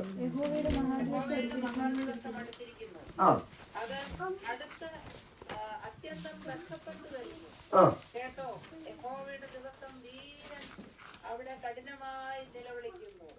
ആ ദിവസം ക്രോധ ദിവസം, കഷ്ടവും സങ്കടവുമുള്ള ദിവസം, ശൂന്യതയും നാശവുമുള്ള ദിവസം, ഇരുട്ടും അന്ധകാരവുമുള്ള ദിവസം, മേഘവും മൂടലുമുള്ള ദിവസം, ഉറപ്പുള്ള പട്ടണങ്ങൾക്കും ഉയരമുള്ള കൊത്തളങ്ങൾക്കും വിരോധമായി കാഹളനാദവും ആരവുമുള്ള ദിവസം തന്നെ. മനുഷ്യർ കുരുടന്മാരെ പോലെ നടക്കത്തക്കവണ്ണം ഞാൻ അവർക്ക് കഷ്ടത വരുത്തും. അവരെ യഹോവയോട് പാപം ചെയ്തുവല്ലോ. അവരുടെ രക്തം പൊടി പോലെയും അവരുടെ മാംസം കാഷ്ടം പോലെയും ചൊരിയും. യഹോവയുടെ ക്രോധ ദിവസത്തിൽ അവരുടെ വെള്ളിക്കും പൊന്നിനും അവരെ രക്ഷിപ്പാൻ കഴിയുകയില്ല. സർവഭൂമിയും അവന്റെ തീഷ്ണതാഗ്നിക്ക് ഇരയായിത്തീരും. സകല ഭൂവാസികൾക്കും അവൻ ശീഘ്ര സംഹാരം വരുത്തും. ഇനി 2-ാം അധ്യായം 1 തൊട്ടുള്ള വായിച്ചു. നാണമില്ലാത്ത ജാതിയെ നിർണയം പാലിക്കുന്നതിന് മുമ്പേ, അല്ല, ഫലിക്കുന്നതിന് മുൻപേ, എന്റെ ഫലിക്കുന്നതിന് മുൻപേ, നിർണയം ഫലിക്കുന്നതിനു മുൻപേ ദിവസം പതിർ പോലെ പാറിപ്പോകുന്നു. യഹോവയുടെ ഉഗ്രകോപം നിങ്ങളുടെ മേൽ വരുന്നതിന് മുമ്പേ, യഹോവയുടെ കോപ ദിവസം നിങ്ങളുടെ മേൽ വരുന്നതിന് മുമ്പേ കൂടി വരുവീൻ. അതേ, കൂടി വരുവീൻ. യഹോവയുടെ ന്യായം പ്രവർത്തിക്കുന്നവരായി ഭൂമിയിലെ സകല സൗമ്യന്മാരുമായുള്ളവരെ അന്വേഷിപ്പീൻ. നീതി അന്വേഷിപ്പീൻ, സൗമ്യത അന്വേഷിപ്പീൻ. നിങ്ങൾക്ക് യഹോവയുടെ കോപ ദിവസത്തിൽ മറഞ്ഞിരിക്കാം. കണ്ടോ, മതി നോക്കിക്കേ. ഇവിടെ പറഞ്ഞിരിക്കുന്ന പക്ഷേ നിങ്ങൾക്ക് യഹോവയുടെ കോപ ദിവസത്തിൽ നിങ്ങൾക്ക് എന്ത് ചെയ്യാം? മറഞ്ഞിരിക്കാം. ആർക്ക് മറഞ്ഞിരിക്കാവുന്ന അവിടെ എഴുതിയേക്കുന്നേ? നീതിയും ന്യായവും പ്രവർത്തിക്കുന്നവർക്ക്, സൗമ്യതയുള്ളവർക്ക് നിങ്ങൾക്ക് എന്ത് ചെയ്യാൻ പറ്റും? യഹോവയുടെ ന്യായപ്രമാണത്തെ അനുസരിക്കുന്നവർക്ക്, അല്ലെങ്കിൽ ദൈവവചനത്തെ അനുസരിക്കുന്നവർക്ക് അവന്റെ കോപ ദിവസത്തിൽ എന്ത് ചെയ്യാൻ പറ്റും? മറഞ്ഞിരിക്കാൻ പറ്റും.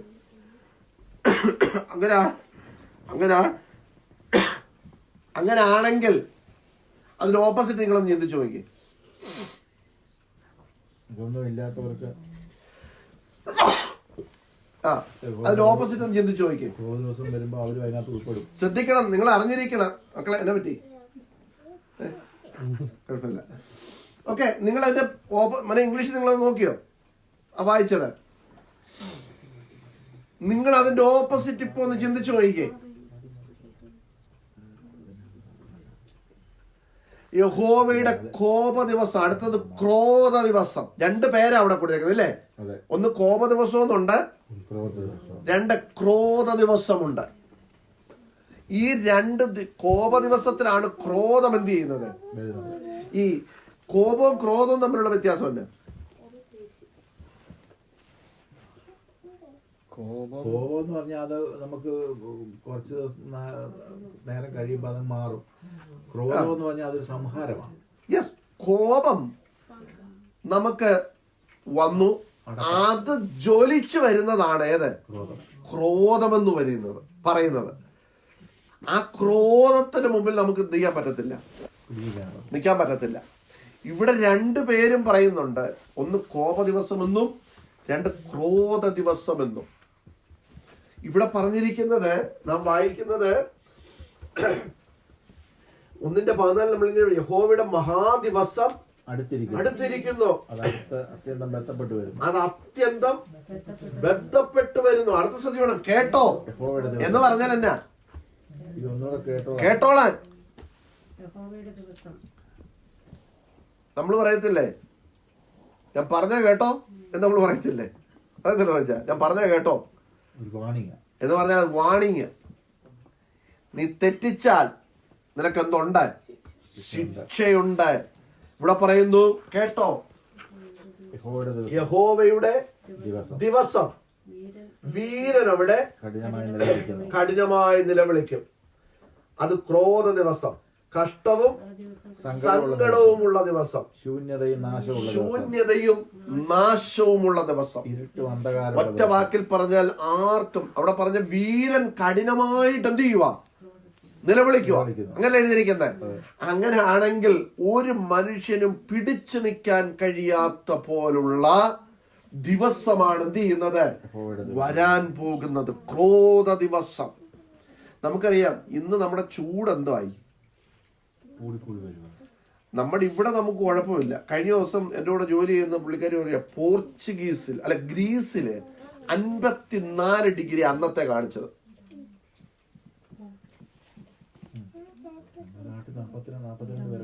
നമ്മുടെ നാട്ടിൽ 40, 45, 42, 43 ഒക്കെ വരുമ്പോഴേ പിന്നെ ആൾക്കാർക്ക് എന്ത് ചെയ്യാൻ പറ്റുന്നില്ല, നിൽക്കാൻ പറ്റുന്നില്ല. ശ്രദ്ധിക്കണം, 54 വരെ വന്നു. നോക്കിക്കേ, മനുഷ്യൻ നിൽക്കാൻ വയ്യാത്ത പോലുള്ള ചൂട്, ഉഷ്ണം. നമ്മൾ പറയത്തില്ലേ, വെളിയിലോട്ട് ഇറങ്ങിയിട്ട് പൊള്ളുന്ന പോലുള്ള വെയിലെന്ന് പറയത്തില്ലേ? നോക്കിയേ, കർത്താവിന്റെ കോപ ദിവസം അടുത്തടുത്ത് വരുമ്പോൾ നിങ്ങൾ ഓർക്കണം, കർത്താവിന്റെ നാൾ അടുത്തടുത്ത് വരുന്നതിന്റെ ലക്ഷണങ്ങളിൽ ഒന്നാത് മനുഷ്യൻ ഉഷ്ണം കൊണ്ട് എന്ത് ചെയ്യാൻ പറ്റത്തില്ല. ദൈവവചനത്തിൽ വായിക്കുന്ന കാര്യം ഞാൻ പറഞ്ഞു, ഞാൻ വെറുതെ പറയുന്നതല്ല. മനുഷ്യൻ ഉഷ്ണം കൊണ്ട്, ചൂട് കൊണ്ട് അവൻ ഇരിക്കാൻ വയ്യ, വെളിയിൽ ഇറങ്ങാൻ വയ്യ, വെളിയിൽ നിന്ന് അകത്ത് കയറാൻ വയ്യ അവസ്ഥ. നിങ്ങൾ ചിന്തിച്ചേ, ഇന്ന് ആ ഒരു അവസ്ഥയിൽ എത്തിയില്ലയോ നമ്മൾ?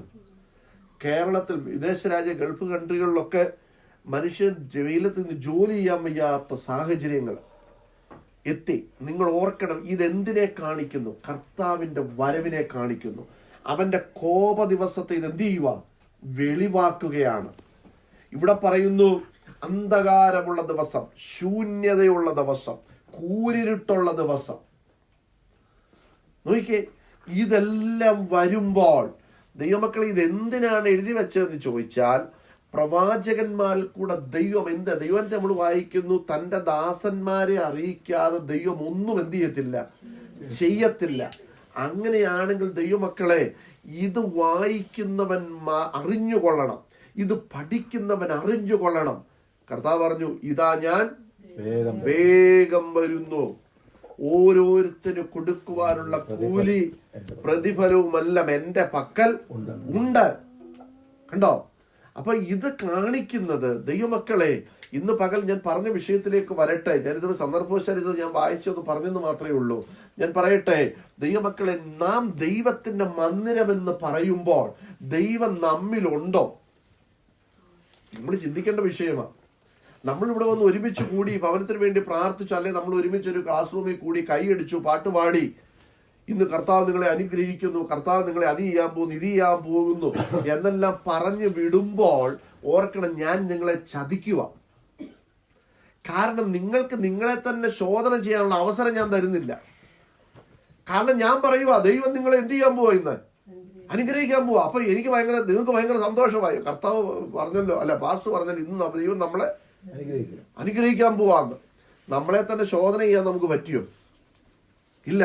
ഏത് പാപം ചെയ്തിട്ട് വന്നിരിക്കുന്നവന്റെയും തലയെ കൈവച്ചും വിരൽ ചൂണ്ടിയും ദൈവം നിന്നെ ഇന്ന് വേറൊരു ആളാക്കി മാറ്റാൻ. കേട്ടിട്ടില്ല? ഇപ്പോഴത്തെ പുതിയ ജനറേഷന് കുറെ വാക്കുകളുണ്ട്. പുതിയ ആളാക്കി മാറ്റാൻ പോകുന്നു. നീ ഒരു അത്ഭുതമാകാൻ പോകുന്നു. കേട്ടിട്ടില്ലേ? അതൊക്കെ ഇപ്പൊ കേൾക്കുന്നത്. നീ ഒരു അത്ഭുതമാകാൻ പോകുന്നു.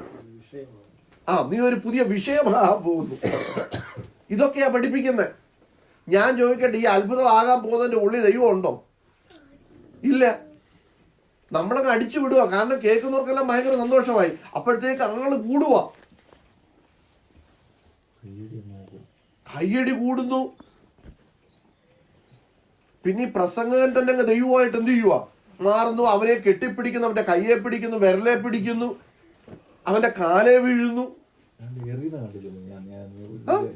എന്തെല്ലാമാണ് കാണിക്കുന്നത്. ഞാൻ ചോദിക്കട്ടെ ദൈവമക്കളെ, ദൈവം നമ്മുടെ ഉള്ളിലുണ്ടോ?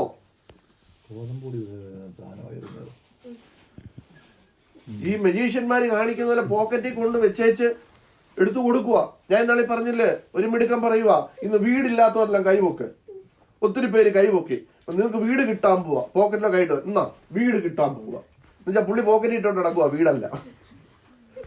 ഇതല്ലേ കാണിക്കുന്നേ. ഞാൻ ചോദിക്കുന്നത്, ദൈവം നിങ്ങളുടെ ഉള്ളിലുണ്ടോ? ഈ പ്രസംഗത്തിനൊന്നും എന്ത് കിട്ടത്തില്ല. പണ്ട് എസ്ബർ ഇട്ട പോലെ വ്യൂവേഴ്സിനെ എന്ത് ചെയ്യത്തില്ല, കിട്ടത്തില്ല. ഇത് ലൈക്കൊന്നും എന്ത് ചെയ്യത്തില്ല, കിട്ടത്തില്ല ഇതുപോലുള്ള പ്രസംഗം പ്രസംഗിച്ച. പക്ഷെ ഓർത്തോണം,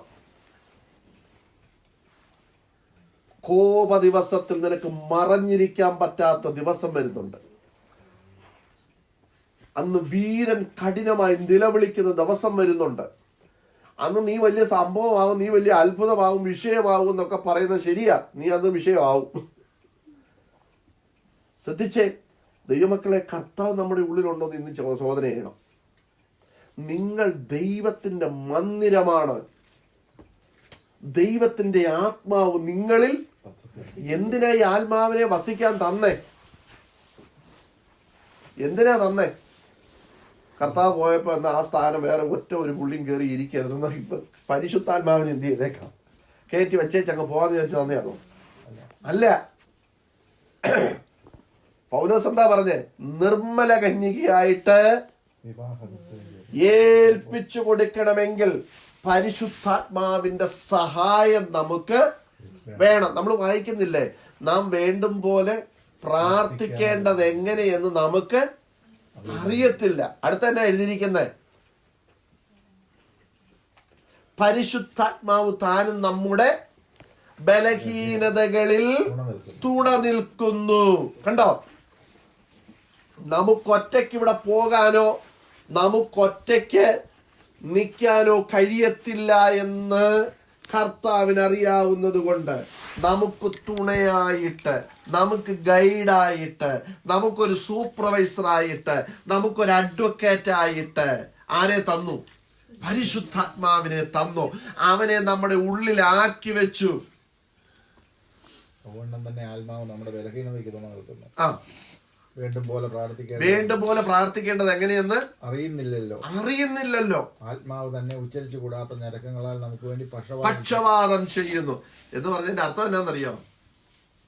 എന്താ അതിന്റെ അർത്ഥം? നമ്മളെ എപ്പോഴും ഹെൽപ്പ് ചെയ്തുകൊണ്ടിരിക്കുന്ന ഒരു കാര്യം. ഒന്നുകൂടെ നിങ്ങൾ എല്ലാവരും ആ വാക്യം ഒന്ന് വായിച്ചേ, റെഫറൻസ് ഒന്ന് പറഞ്ഞേരെ. റോമാലേഖനം 8:23 മുതൽ ഒന്ന് വായിച്ചേ. ഇംഗ്ലീഷ് ഒന്ന് വായിച്ചു നോക്കിയാ മക്കളെ. 26. But the Spirit Himself intercedes for us with groanings too deep for words. എന്ന് പറഞ്ഞാൽ നമുക്ക് വേണ്ടി പ്രാർത്ഥിച്ചുകൊണ്ടിരിക്കുക, നമ്മുടെ നിരന്തരം ഇന്റർസീഡ് ചെയ്തുകൊണ്ടിരിക്കുകയാണ്. കണ്ടിന്യൂ. അപ്പൊ എന്ത് മനസ്സിലായി അതിൽ നിന്ന് നിങ്ങൾക്ക്? ആത്മാവില്ലാതെ ജീവിക്കാൻ ഒക്കത്തില്ല. ആത്മാവില്ലാതെ ജീവിക്കാം, പക്ഷെ നമ്മുടെ തെറ്റ് തിരുത്തി തരാനായിട്ട് എപ്പോഴും ആത്മാവ് കൂടെ ഉള്ളത് കൊണ്ട് നമ്മൾ തെറ്റിപ്പോകുന്നുണ്ടെങ്കിൽ അത് നമ്മളെ തിരുത്തി എപ്പോഴും തിരുത്തിക്കൊണ്ടിരിക്കും. പിന്നെയും തെറ്റി വീണാൽ പിന്നെ പോയി പോകുന്നുള്ളൂ. നമ്മൾ ആ വാക്യം വായിക്കുമ്പോഴേ അവിടെ ഇങ്ങനെ എഴുതിയിരിക്കുന്ന ആത്മാവ് താനും നമ്മുടെ ബലഹീനതയ്ക്ക് തുണ നിൽക്കുന്നു. അടുത്തത് വീണ്ടും പോലെ പ്രാർത്ഥിക്കേണ്ടത് എന്തെന്ന് നാം അറിയുന്നില്ലല്ലോ.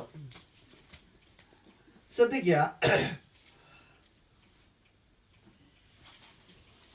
8:26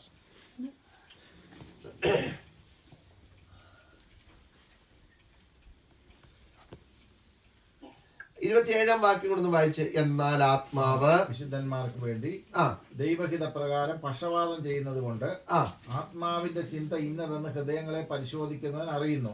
മതി. ശ്രദ്ധിക്കുക, ഇവിടെ പ്രാർത്ഥനയെ കുറിച്ച് അവിടെ പറയുന്നത് അല്ലേ. അവിടെ തന്നെ ആത്മാവ് നമ്മുടെ ബലഹീനതയ്ക്ക് തുണ നിൽക്കുന്നു. അടുത്തത് ആത്മാവ് തന്നെ ഉച്ചരിച്ചു കൂടാതെ അല്ലല്ല, അടുത്തത് വേണ്ടും പോലെ പ്രാർത്ഥിക്കേണ്ടത് എങ്ങനെയെന്ന് നാം അറിയുന്നില്ലല്ലോ. അടുത്ത എന്നാ പറഞ്ഞേ?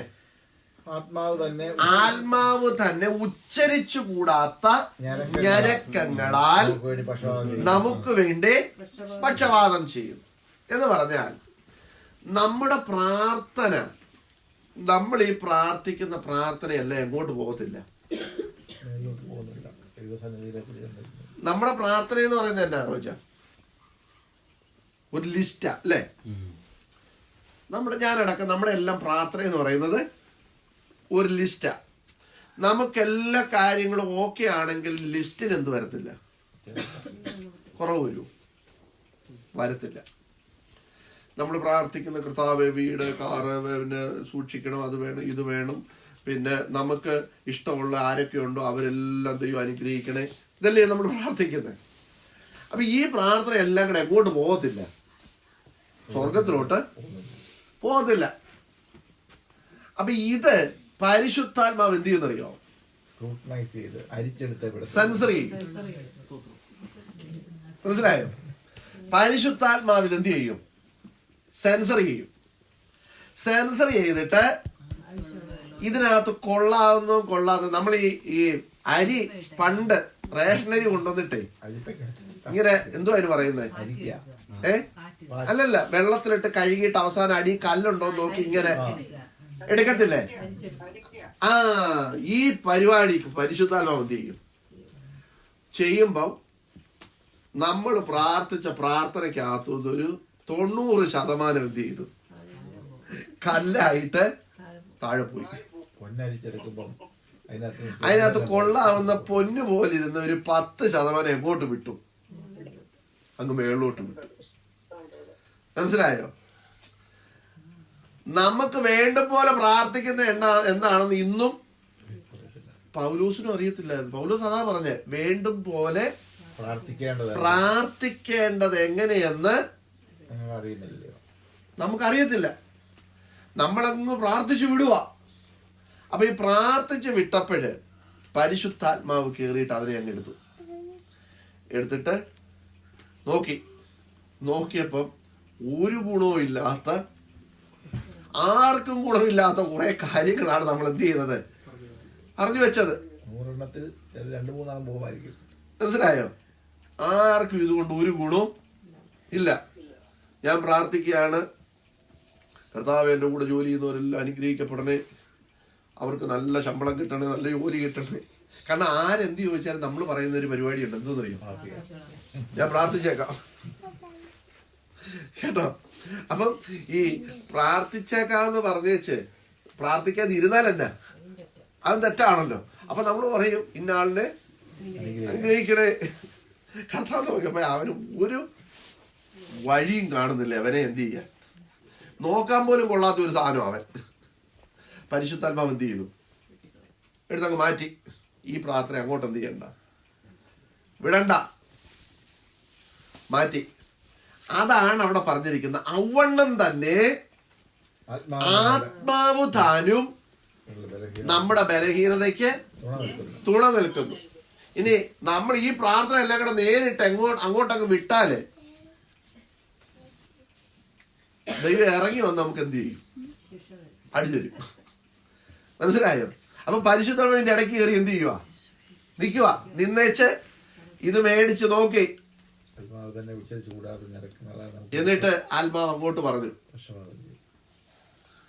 ഇവന് ഇത്രയും വിഷയം എന്ത് ചെയ്യണം? കൊടുക്കണം.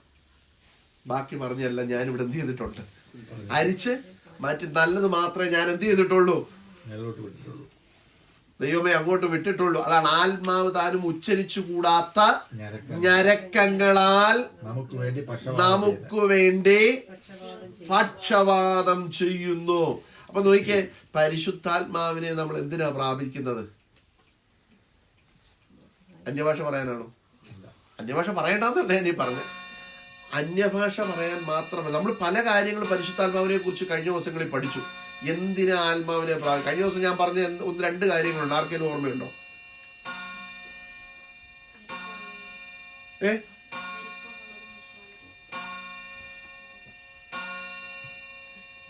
പരിശുദ്ധാത്മാവില്ലെന്നോ?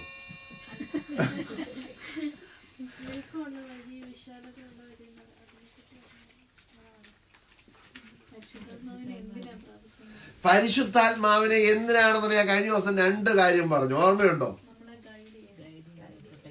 ആന്ന് പറഞ്ഞു. അതിപ്പോ നമ്മള് പറഞ്ഞല്ലോ.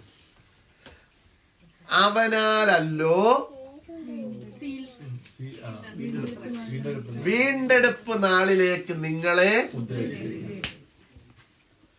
പരിശുദ്ധാത്മാവിനെ, ദൈവത്തിന്റെ പരിശുദ്ധാത്മാവിനെ നിങ്ങൾ എന്ത് ചെയ്യരുത്? ദുഃഖിപ്പിക്കരുത്. അവനാലല്ലോ വീണ്ടെടുപ്പ് നാളിലേക്ക് നിങ്ങളെ മുദ്ര ചെയ്തിരിക്കുന്നത്, സീല് ചെയ്തിരിക്കുകയാണ്. നോക്കിക്കേ, അപ്പം നമ്മൾ ഓർക്കേണ്ടത് പരിശുദ്ധാത്മാവിനെ നമ്മൾ പ്രാപിച്ചെന്നുള്ളതിന്റെ അടയാളമാണ് ഏത്? അന്യഭാഷ എന്ന് പറയുന്നത്. അന്യഭാഷ പറയാൻ മാത്രമല്ല നമ്മൾ പരിശുദ്ധാത്മാവിനെ പ്രാപിച്ചത്. ഈ ദൈവത്തിന് പറഞ്ഞ് എന്റെ ആത്മാവില്ലാത്തവൻ എനിക്കുള്ളവനല്ല. കണ്ടോ? അപ്പൊ നോക്കിക്കേ, പരിശുദ്ധാത്മാവിനെ നമ്മിൽ തന്നത്, നമ്മൾ പ്രാപിക്കണമെന്ന് പറഞ്ഞത്, നമ്മൾ ഈ പരിശുദ്ധാത്മാവിനെ പ്രാപിക്കണം ചെല്ലു പറയും അതിന്റെ ആവശ്യമുണ്ടോ, അതെന്തിനാ എന്നൊക്കെ ചോദിക്കും. നിങ്ങൾ അപ്പോസ്തല പ്രവൃത്തി 19-ാം അധ്യായം നിങ്ങൾ പഠിക്കുമ്പോൾ പൗലോസും കൂടെ ഉള്ളവരുമൊക്കെ ഇങ്ങനെ യാത്ര ചെയ്ത് ഇങ്ങനെ പോകുന്ന സമയത്ത് ഒരു സ്ഥലത്ത് ചെന്നു. അവിടെ കുറെ ശിഷ്യന്മാരെ കണ്ടു.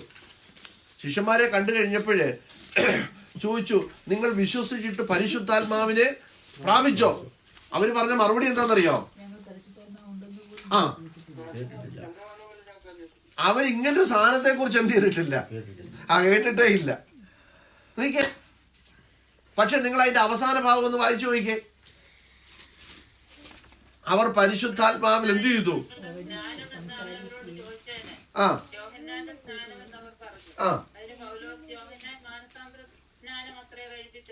പിന്നാലെ വരുന്നവനായ യേശു വിശ്വസിക്കണമെന്ന് ജനത്തോട് പറഞ്ഞു എന്ന് പറഞ്ഞു. ഇത് കേട്ടാതെ കർത്താവായ യേശുക്രിസ്തുവിന്റെ നാമത്തിൽ സ്നാനമേറ്റു. പൗലോസ് അവരുടെ കൈവച്ചപ്പോൾ പരിശുദ്ധാത്മാവ് അവരുടെ മേൽ വന്ന് അവർ അന്യഭാഷകളിൽ സംസാരിക്കുകയും പ്രവചിക്കുകയും ചെയ്തു. ആ പുരുഷന്മാർ എല്ലാം കൂടി 12ഓളമായി. മതി. നോക്കിക്കേ, അപ്പൊ ഈ പരിശുദ്ധാത്മാവിനെ പ്രാപിക്കണം എന്ന് പറയുമ്പോൾ ഒരു കൂട്ടർ പറയുന്നു ഞാൻ പരിശുദ്ധാത്മാവിനെ വേണ്ട, പരിശുദ്ധാത്മാവൊന്നും നമുക്ക് വേണ്ട എന്ന് പറഞ്ഞു. പക്ഷെ നോക്കിക്കേ, ഇവിടെ പൗലോസ് എന്നിട്ട് അവരോട് ചോദിക്കുക, നിങ്ങൾ വിശ്വസിച്ചിട്ട് പരിശുദ്ധാത്മാവിനെ പ്രാപിച്ചുവോ? നിങ്ങൾ ശ്രദ്ധിക്കണം, അവിടെ താഴെ നമ്മൾ വായിച്ചത് പൗലോസ് അവരുടെ മേൽ കൈവച്ചു, അവരുടെ മേൽ പരിശുദ്ധാത്മാവ് വന്നു. അവർ വന്നതിന്റെ തെളിവായിട്ട് അവരെന്ത് ചെയ്തു? അന്യഭാഷയിൽ അവരെന്ത് ചെയ്തു? സംസാരിച്ചു. മാത്രമല്ല അവരെന്തും ചെയ്തു? പ്രവചിക്കുക കൂടെ ചെയ്തു. അടുത്ത തന്നെ വായിക്കുന്നത്, ആ പുരുഷന്മാരെല്ലാവരും കൂടെ 12ഓളം പേരായിരുന്നു. അപ്പൊ പോട്ടെ, ഞാൻ പറഞ്ഞത്, അപ്പൊ ഇതൊക്കെ വായിച്ചിട്ട് നമ്മൾ പറയുക പരിശുദ്ധാത്മാവിനെ പ്രാപിക്കുന്നത് നമ്മൾ എന്തിനു വേണ്ടിയാ? അന്യഭാഷ പറയാൻ. അന്യഭാഷ പറയാൻ വേണ്ടി മാത്രമാണോ പരിശുദ്ധാത്മാവിനെ പ്രാപിക്കുന്നത്? പൗലോസ് എഴുതി വെച്ചു, ഈ പരിശുദ്ധാത്മാവിനെ നിങ്ങളുടെ ഉള്ളിൽ തന്നത് എന്തിനു വേണ്ടി എന്ന് ചോദിച്ചാൽ, നിങ്ങളെ മുദ്ര ചെയ്തിരിക്കുക. എന്നത്തേക്ക് വേണ്ടി? വീണ്ടെടുപ്പ് നാളിലേക്ക്. അപ്പൊ നമുക്കൊരു വീണ്ടെടുപ്പ് വരാൻ പോകുകയാണ്. വീണ്ടും ജനനം പ്രാപിച്ച ദൈവമക്കൾക്ക്, രക്ഷിക്കപ്പെട്ട ദൈവപൈതലിന്, ദൈവത്തിന്റെ മന്ദിരമെന്ന് പറയുന്ന ദൈവപൈതലിന് ദൈവത്തിന്റെ ആത്മാവ് നിങ്ങളുടെ ഉള്ളിൽ വസിക്കുന്നുണ്ട് എങ്കിൽ ഓർത്തോണം, നിങ്ങൾക്ക് എന്തുണ്ട്? ഒരു വീണ്ടെടുപ്പുണ്ട്. അപ്പൊ പരിശുദ്ധാത്മാവ് പോയി കഴിഞ്ഞാൽ എന്താ പിന്നെ സംഭവിക്കുന്നത്? വീണ്ടെടുപ്പ് നടക്കും. ഈ നമ്മുടെ ഉള്ളിൽ ഈ പരിശുദ്ധാത്മാവിനെ തന്നേക്കുന്നത് എന്തിനാണെന്നറിയോ? നേരത്തെ പറഞ്ഞില്ല, സീലിയയിലേക്ക് വന്ന് ഈ പരിശുദ്ധാത്മാവ് നമ്മുടെ ഉള്ളിൽ തന്നിരിക്കുമ്പോൾ നമ്മൾ ആരുമായിട്ടാ കണക്ഷൻ? ദൈവവുമായിട്ടാ കണക്ഷൻ. കാരണം ഈ പരിശുദ്ധാത്മാവ് എന്ത് ചെയ്തുകൊണ്ടിരിക്കുക? പക്ഷപാതം ചെയ്തുകൊണ്ടിരിക്കുക നമുക്ക് വേണ്ടി. പക്ഷെ ഇത് നമ്മുടെ ഉള്ളിൽ നിന്ന് പോയി കഴിഞ്ഞാല് ദൈവമായിട്ടുള്ള കണക്ഷൻ പോയി. പക്ഷെ നമ്മൾ അറിഞ്ഞോ? ഇല്ല. നമ്മൾ ഈ സ്കൂട്ടറൊക്കെ ഓടിച്ചോണ്ട് പോകുമ്പോഴേ ഇറക്കത്തി ചെല്ലുമ്പോൾ ചില സ്കൂട്ടർ ഈ ക്ലച്ച് വിട്ട് കഴിയുമ്പോൾ എന്ത് ചെയ്യും? പടാന്ന് വിട്ടാൽ അങ്ങ് ഓഫായി പോകും. പക്ഷെ ഇറക്കത്താണെങ്കിലോ എന്താ പറ്റും? പോയി കഴിഞ്ഞാൽ അറിയത്തില്ല, ബ്രേക്ക് ഔട്ട് ചെയ്ത് കിട്ടണമെന്നില്ല, ഓഫായി പോയാൽ നമ്മൾ അറിയുന്നില്ല. ഇവൻ ഭയങ്കര സ്പീഡിൽ എന്ത് ചെയ്യും? പൊയ്ക്കൊണ്ടേയിരിക്കും. ഇറക്കം കഴിഞ്ഞാലോ അന്നേരം പോകും. അന്നേരം എന്ത് ചെയ്തോണ്ടിരിക്കുക? ആ പോകുന്ന പോക്ക് എന്തിന്റെയാ? ഈ ഇറങ്ങി വന്ന സ്പീഡിലാണ് ഇവൻ എന്ത് ചെയ്യുന്നത്? ഇവൻ ഇഞ്ചനുമായിട്ട് എന്തില്ല, ഒരു ബന്ധവും ഇവന് ഇല്ല.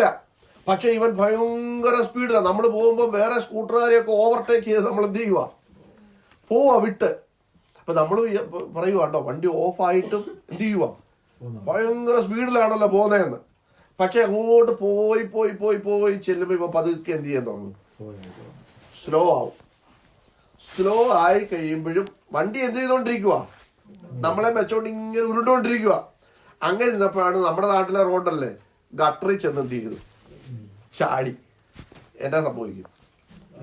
ഗട്ടറിൽ നിന്ന് പിന്നെ അവൻ എന്ത് ചെയ്തില്ല? കേറത്തില്ല.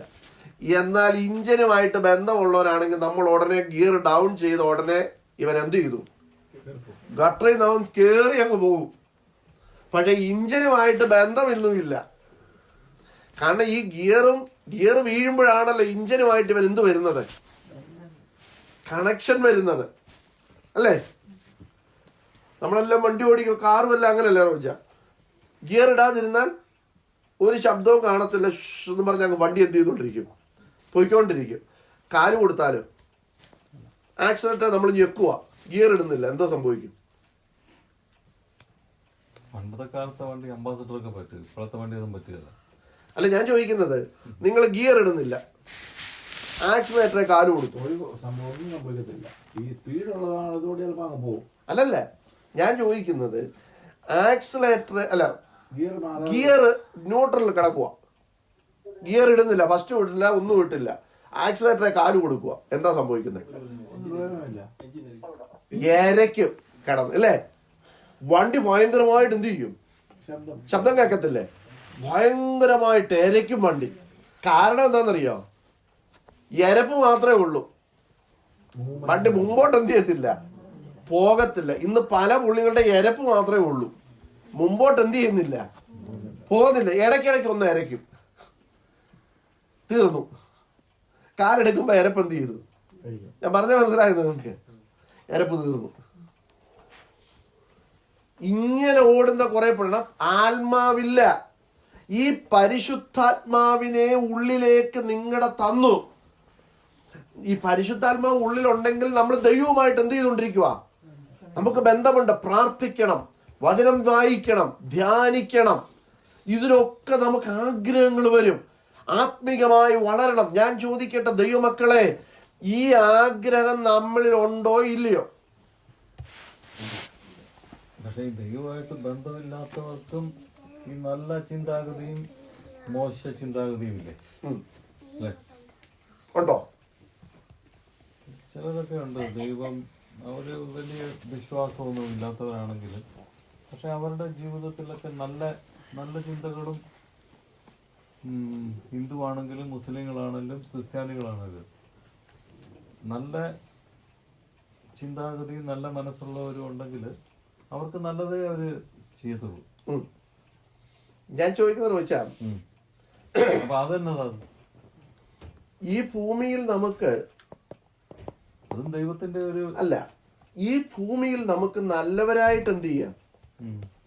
നല്ലവരെന്ന് പറഞ്ഞാൽ നമുക്ക് ആരുടെ ഒന്നും വേണ്ട, നമ്മൾ ആരുടെ എന്ത് ചെയ്യുന്നില്ല, പിടിച്ചു പറിക്കത്തില്ല, ആരുടെയും നുണ പറയാൻ നമ്മൾ എന്ത് ചെയ്യുന്നില്ല, പോകുന്നില്ല, ആരുടെയും കുറ്റം പറയാൻ നമ്മൾ എന്ത് ചെയ്യുന്നില്ല, പോകുന്നില്ല.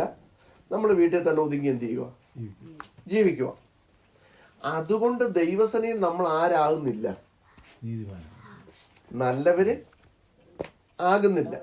കാരണം 51 സങ്കീർത്തനത്തിൽ നമ്മൾ വായിച്ചിട്ടുണ്ട്.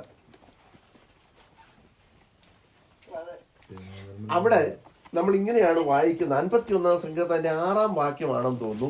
പാപത്തിൽ എന്റെ അമ്മ എന്നെ ഗർഭം ധരിച്ചു. അപ്പൊ ജനിച്ചത് എങ്ങനെയാ? എങ്ങനെ അവന് പാപത്തിലാ ജനിച്ചത്. ഈ പാപമുള്ള ലോകത്തിൽ വന്നു. നമ്മൾ കുറെ പുസ്തകമൊക്കെ വായിച്ചിട്ട് നമ്മൾ ആർക്കും ദോഷമൊന്നും എന്ത് ചെയ്യാൻ പോകുന്നില്ല, ചെയ്യാൻ പോകുന്നില്ല. പക്ഷേ നമ്മുടെ രഹസ്യ ജീവിതം നമ്മളീ പുറമേ ഉള്ളത് എന്ത് ചെയ്യുന്നുള്ളൂ, കാണുന്നുള്ളൂ. രഹസ്യ ജീവിതത്തിൽ എന്തെല്ലാം ഇവൻ ചെയ്യുന്നു എന്നുള്ളത് ഉദാഹരണം നിങ്ങളോട് പറയാം. ഒരിക്കല് ഒരു പെട്രോൾ പമ്പില് ഒരാളിങ്ങനെ പെട്രോൾ അടിച്ചു കൊടുക്കുന്ന ജോലി ചെയ്തുകൊണ്ടിരിക്കുക. അപ്പൊ ഇദ്ദേഹം വളരെ നാളത്തെ ആഗ്രഹം കൊണ്ട് ഒരു ക്യാമറ, ഞാനിവിടെ പറഞ്ഞിട്ടുണ്ടോ ഞാൻ, നിങ്ങൾ കേട്ടുള്ള ഉദാഹരണമായിരിക്കും, ഒരു ക്യാമറ മേടിച്ചു. കേട്ടിട്ടുണ്ടോ സ്റ്റോറി? അപ്പൊ ഈ ക്യാമറ പുള്ളി ഇങ്ങനെ, അപ്പൊ എപ്പോഴും ആൾക്കാർ വരുന്നില്ല പെട്രോൾ അടിക്കാൻ. അപ്പം പുള്ളി ആൾ വരുമ്പം ഈ ക്യാമറ പെട്രോൾ പമ്പിന്റെ മേളിൽ ഇങ്ങനെ വെക്കും. പുള്ളി പെട്രോൾ അടിച്ചു കൊടുക്കും. പിന്നെ ഈ പുതിയ സാധനമായിട്ട് പുള്ളി ഇങ്ങനെ നോക്കുകയും എല്ലാം ഇങ്ങനെ ഭയങ്കര സന്തോഷത്തിൽ നോക്കിക്കൊണ്ടിരിക്കുന്ന സമയത്ത് പെട്ടെന്നൊരു സ്ത്രീ, ഒരു 2 ഭാര്യയും ഭർത്താവും കൂടെ തോന്നുന്ന ഒരാൾ വണ്ടിയെ വന്നു. ഇദ്ദേഹം എന്ത് ചെയ്തു? പെട്രോൾ അടിക്കാൻ നേരത്ത് ഈ ക്യാമറ ഈ വണ്ടിയുടെ പുറത്തോട്ട് എന്ത് ചെയ്തു? അങ്ങ് വെച്ചു. വെച്ചിട്ട് പുള്ളി എന്ത് ചെയ്തു? പെട്രോൾ അടിച്ചു. നിങ്ങൾ ശ്രദ്ധിക്കണം, പെട്രോൾ അടിച്ചു കൊടുത്തു. പെട്രോൾ അടിച്ചു, ഇത് ലോക്ക് ചെയ്തു. അവർ രണ്ടുകൂടെ കയറി വണ്ടി വിട്ടെന്ത് ചെയ്തു? അങ്ങ് പോയി. പോയി കഴിഞ്ഞപ്പോഴാണ് ഈ പുള്ളി ഓർക്കുന്നത്, അയ്യോ എൻ്റെ ക്യാമറ ആ വണ്ടിയുടെ പുറത്തായി പോയല്ലോ. പുള്ളി ഇങ്ങനെ വിഷമിച്ച്, അവരെങ്ങോട്ടാ പോയി ഒന്നും അറിയത്തില്ല, ഇങ്ങനെ വിഷമിച്ചിരിക്കുമ്പോൾ കൊണ്ട് ഈ പോയവർ തിരിച്ചു വരുന്നു. തിരിച്ചു വന്നിട്ട് പറഞ്ഞു, ഞാൻ നിങ്ങളുടെ ക്യാമറ എൻ്റെ വണ്ടിയുടെ പുറത്തിരിക്കുന്നുണ്ട് എനിക്ക് തോന്നി, ഞാൻ അതുകൊണ്ടാണ് തിരിച്ചു വന്നത്, എന്നാ ഇത് കൊടുത്തു. അപ്പം അത് ഭയങ്കര വിലയുള്ള സാധനമായിരുന്നു. അപ്പം ഇദ്ദേഹത്തിന് ഭയങ്കര സന്തോഷം തോന്നി. ആർക്ക്? ഈ ക്യാമറയുടെ ഉടമസ്ഥന്. അദ്ദേഹം പറഞ്ഞു, നിങ്ങൾ ഇത്രയും വലിയ ഇതാരും ഇങ്ങനെ എന്ത് ചെയ്യത്തില്ല, കാരണം ഈ ഒരു സാധനം നല്ല വിലയുള്ളതാണ്, കിട്ടിയവർ ഇതും കൊണ്ട് എന്ത് ചെയ്യത്തേ ഉള്ളൂ, പോകത്തേ ഉള്ളൂ. അതുകൊണ്ട് നിങ്ങളുടെ ഒരു ഫോട്ടോ ഞാൻ ഒന്ന് എടുത്തോട്ടെ, ഇത് എനിക്ക് പത്രത്തിൽ കൊടുക്കണം, കാരണം ഇങ്ങനെയുള്ള ആളുകളും ഇന്ന് ഉണ്ട്, നിങ്ങളെ ഒരു റോൾ മോഡലായിട്ട് ആൾക്കാർ കാണണം എന്ന്. ചിലപ്പോൾ ആദ്യം കേട്ടിട്ടുള്ളതായിരിക്കും ആ കഥ. ഉടനെ ഈ തിരിച്ചു കൊണ്ട് കൊടുത്ത ആളുണ്ട് ഈ ക്യാമറയുടെ ഉടമസ്ഥൻ പറഞ്ഞു, നിങ്ങൾ ഇത്രയും വലിയൊരു കാര്യമല്ലേ ചെയ്തത്, ഇത് തിരിച്ചു കൊണ്ട് തന്നല്ലോ, കാരണം ഒരുപ്പെട്ടവരാരും എന്ത് ചെയ്യത്തില്ല, തിരിച്ചു കൊണ്ട് തരത്തില്ല. അദ്ദേഹം പറഞ്ഞു, ഞാൻ നിങ്ങളുടെ ഫോട്ടോ ഒന്ന് എടുക്കട്ടെ. അതിനെ പറഞ്ഞു, നോ, എന്റെ ഫോട്ടോ എടുക്കരുത്, പത്രത്തിൽ കൊടുക്കരുത്. പക്ഷെ ഷൈന, ഇതെന്റെ ഭാര്യയല്ല, എന്റെ ഗേൾ ഫ്രണ്ടാ, എന്റെ ഭാര്യ എങ്ങാണോ അറിഞ്ഞാൽ ഇതെന്തായി തീരും, ഭയങ്കര പ്രശ്നമായി തീരും. നോക്കിക്കേ, ഈ ക്യാമറയുടെ ഉടമസ്ഥന്റെ മുമ്പിൽ ഇവൻ ആരാ ചോദിച്ചാൽ? നല്ല സ്വഭാവത്തിന് ഉടമയല്ലേ? ഈ സാധനം, ഇത്രയും വിലയുള്ള സാധനം പുള്ളി എന്ത് ചെയ്തു? തിരിച്ചുകൊണ്ട് കൊടുത്തു. പക്ഷെ ഫോട്ടോ എടുക്കാൻ തുടങ്ങിയപ്പോൾ ഫോട്ടോ എന്ത് ചെയ്യരുത്, എടുക്കരുത്, ഈ കൂടെയുള്ള ആള് ഒറിജിനൽ അല്ല, ഇത് തട്ടിക്കൂട്ട് പരിപാടിയാണ്, ഇതെന്റെ ഭാര്യ എന്ത് ചെയ്യും. നോക്കിക്കേ, 1 കൊരിന്ത്യർ ലേഖനം 4-ാം അധ്യായം 4-ാം വാക്യം കേട്ടോ? ഓക്കെ, അപ്പൊ ശ്രദ്ധിച്ചേ, ഇവിടെ പറയുകയാണ്, എനിക്ക് യാതൊരു കുറ്റത്തെ കുറിച്ചും ബോധമില്ലെങ്കിലും അതിനാൽ ഞാൻ ആരാകത്തില്ല, നീതിമാനെന്ന് വരത്തില്ല. നോക്കിയേ, പൗലോസ് പറയുന്ന ഒരു കാര്യമുണ്ട്, ഞങ്ങളെ ക്രിസ്തുവിന്റെ ശുശ്രൂഷക്കാരും ദൈവവർമ്മങ്ങളുടെ ഗൃഹവിചാരകന്മാരും എന്നിങ്ങനെ ഓരോരുത്തർ എണ്ണിക്കൊള്ളട്ടെ. ഗൃഹവിചാരകന്മാരിൽ അന്വേഷിക്കുന്നതോ അവർ വിശ്വസ്തന്മാരായിരിക്കണമെന്നത്രേ. നിങ്ങളോ മനുഷ്യർ കഴിക്കുന്ന വല്ല വിസ്താരത്തിലോ എന്നെ വിധിക്കുന്നത് എനിക്ക് എത്രയും ലഘു കാര്യം.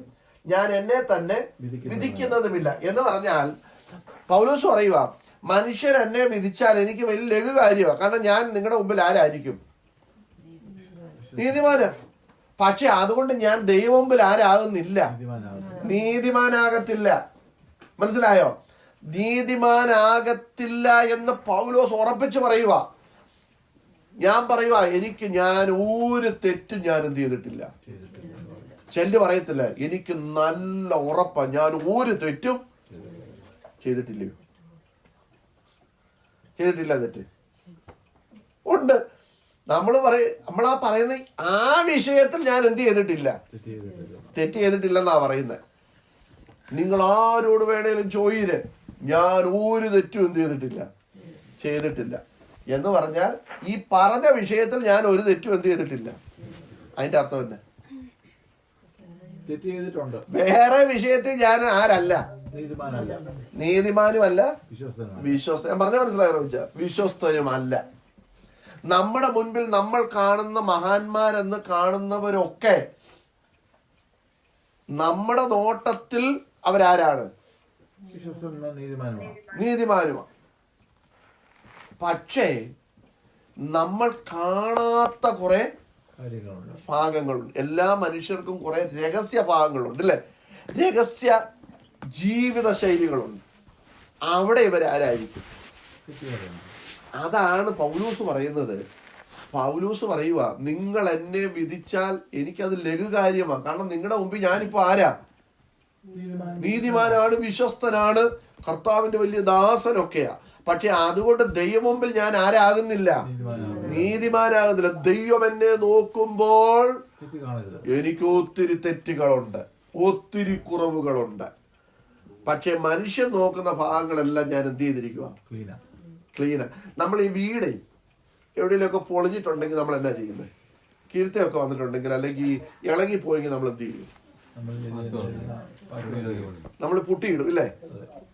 പുട്ടിയിട്ടേച്ച് അതിന്റെ പുറത്ത് പെയിന്റ് അടിച്ചങ്ങ് വെക്കും. ഇതെന്തിനാ അടിച്ചു വെക്കുന്നത്? വേറൊരാള് വരുമ്പോ എന്ത് ചെയ്യരുത്? കാണരുത്. ഇനി ഇവിടെ താഴെ ഇത് മാറ്റിയാലേ അറിയത്തുള്ളൂ ഇവിടെ വല്ലതും ഇളകിയിട്ടുണ്ടോ എന്ന്. നമ്മൾ ഇതെടുത്ത് എന്ത് ചെയ്തിരിക്കുക? ഉദാഹരണം പിടിച്ചു വെച്ചിരിക്കുക. അപ്പൊ വരുമ്പോ കൊള്ളാം, ബേസുവിന്റെ വീട് കൊള്ളാം, ഒരു സൂപ്പർ ആണല്ലോ. അപ്പം അവരുടെ മുമ്പിൽ നമ്മളും പറയാം നല്ല വീടാ, കുഴപ്പമൊന്നുമില്ല. പക്ഷെ നമുക്കറിയാം ഈ സോഫ മാറ്റിയാൽ, ഞാൻ പറഞ്ഞ മനസ്സിലായ ഉദാഹരണം, സോഫ മാറ്റിയാൽ എന്തോ പോയിക്കും, മൊത്തം പൊളിഞ്ഞു കിടക്കുക. ഇതാർക്കേ അറിയത്തുള്ളൂ? ഈ സോഫ മാറ്റിയാൽ ഇത് പൊളിഞ്ഞു കിടക്കുവാണെന്ന് ആർക്കേ അറിയത്തുള്ളൂ? ബേസുവറിന് മാത്രമേ അറിയത്തുള്ളൂ, അല്ലെ ഇവിടെ ഉള്ളവർക്കേ അറിയത്തുള്ളൂ. റോയിച്ചാൻ കയറി വരുമ്പോ കൊള്ളാം, ബാക്കി എല്ലായിടും നല്ല സൂപ്പർ. റോയിച്ചാൻ പറയാം കൊള്ളാം, നല്ല വീട്. ഞാൻ പറഞ്ഞ ഉദാഹരണം നിങ്ങൾക്ക് മനസ്സിലായോ? ഇത് തന്നെയാണ് നമ്മൾ എന്ത് ചെയ്യുന്നത്. നിങ്ങൾ എന്നെ കാണുമ്പോഴും ഞാൻ നിങ്ങളെ കാണുമ്പോഴും എന്ത് ചെയ്യുന്നത് സംഭവിക്കുന്നു. പക്ഷെ അങ്ങനല്ല കർത്താവ് നോക്കുന്നത്. അതുകൊണ്ടാണ് ദൈവവചനത്തിൽ എഴുതി വച്ചിരിക്കുന്നത്, മനുഷ്യൻ പുറമേ ഉള്ളത് കാണുന്നു, യഹോവയോ ഹൃദയങ്ങളെ തൂക്കി നോക്കുന്ന ദൈവം, ശോധന ചെയ്യുന്ന ദൈവം. വേറെ ഭാഗത്ത് നമ്മൾ വായിക്കുന്നു, ഹൃദയം സകലത്തിന്റെയും കാപടതയുടെയും നിറഞ്ഞ സ്ഥലമാണ് ഇവിടം. ഹൃദയം അതിനെ ആരാഞ്ഞറിഞ്ഞവൻ ആരെ? കണ്ടിട്ടുണ്ടോ? ആരുടെയെങ്കിലും ഹൃദയം തൂക്കി നോക്കി നമ്മൾ അറിഞ്ഞിട്ടുണ്ടോ? ഹൃദയത്തിൽ ഇരിക്കുന്ന പാടെന്നല്ല, പറ്റത്തില്ല, പറ്റൂ. ഇത് വാക്കുകളായിട്ട് വെളി വരുമ്പോഴാണ് നമ്മൾ പറയുന്നത്, നിന്റെ ഹൃദയത്തിൽ ഇതായി ഇരുന്നേന്ന് ഇപ്പോഴാ ഞാന് അറിഞ്ഞ്. എപ്പോഴാ അറിഞ്ഞ്?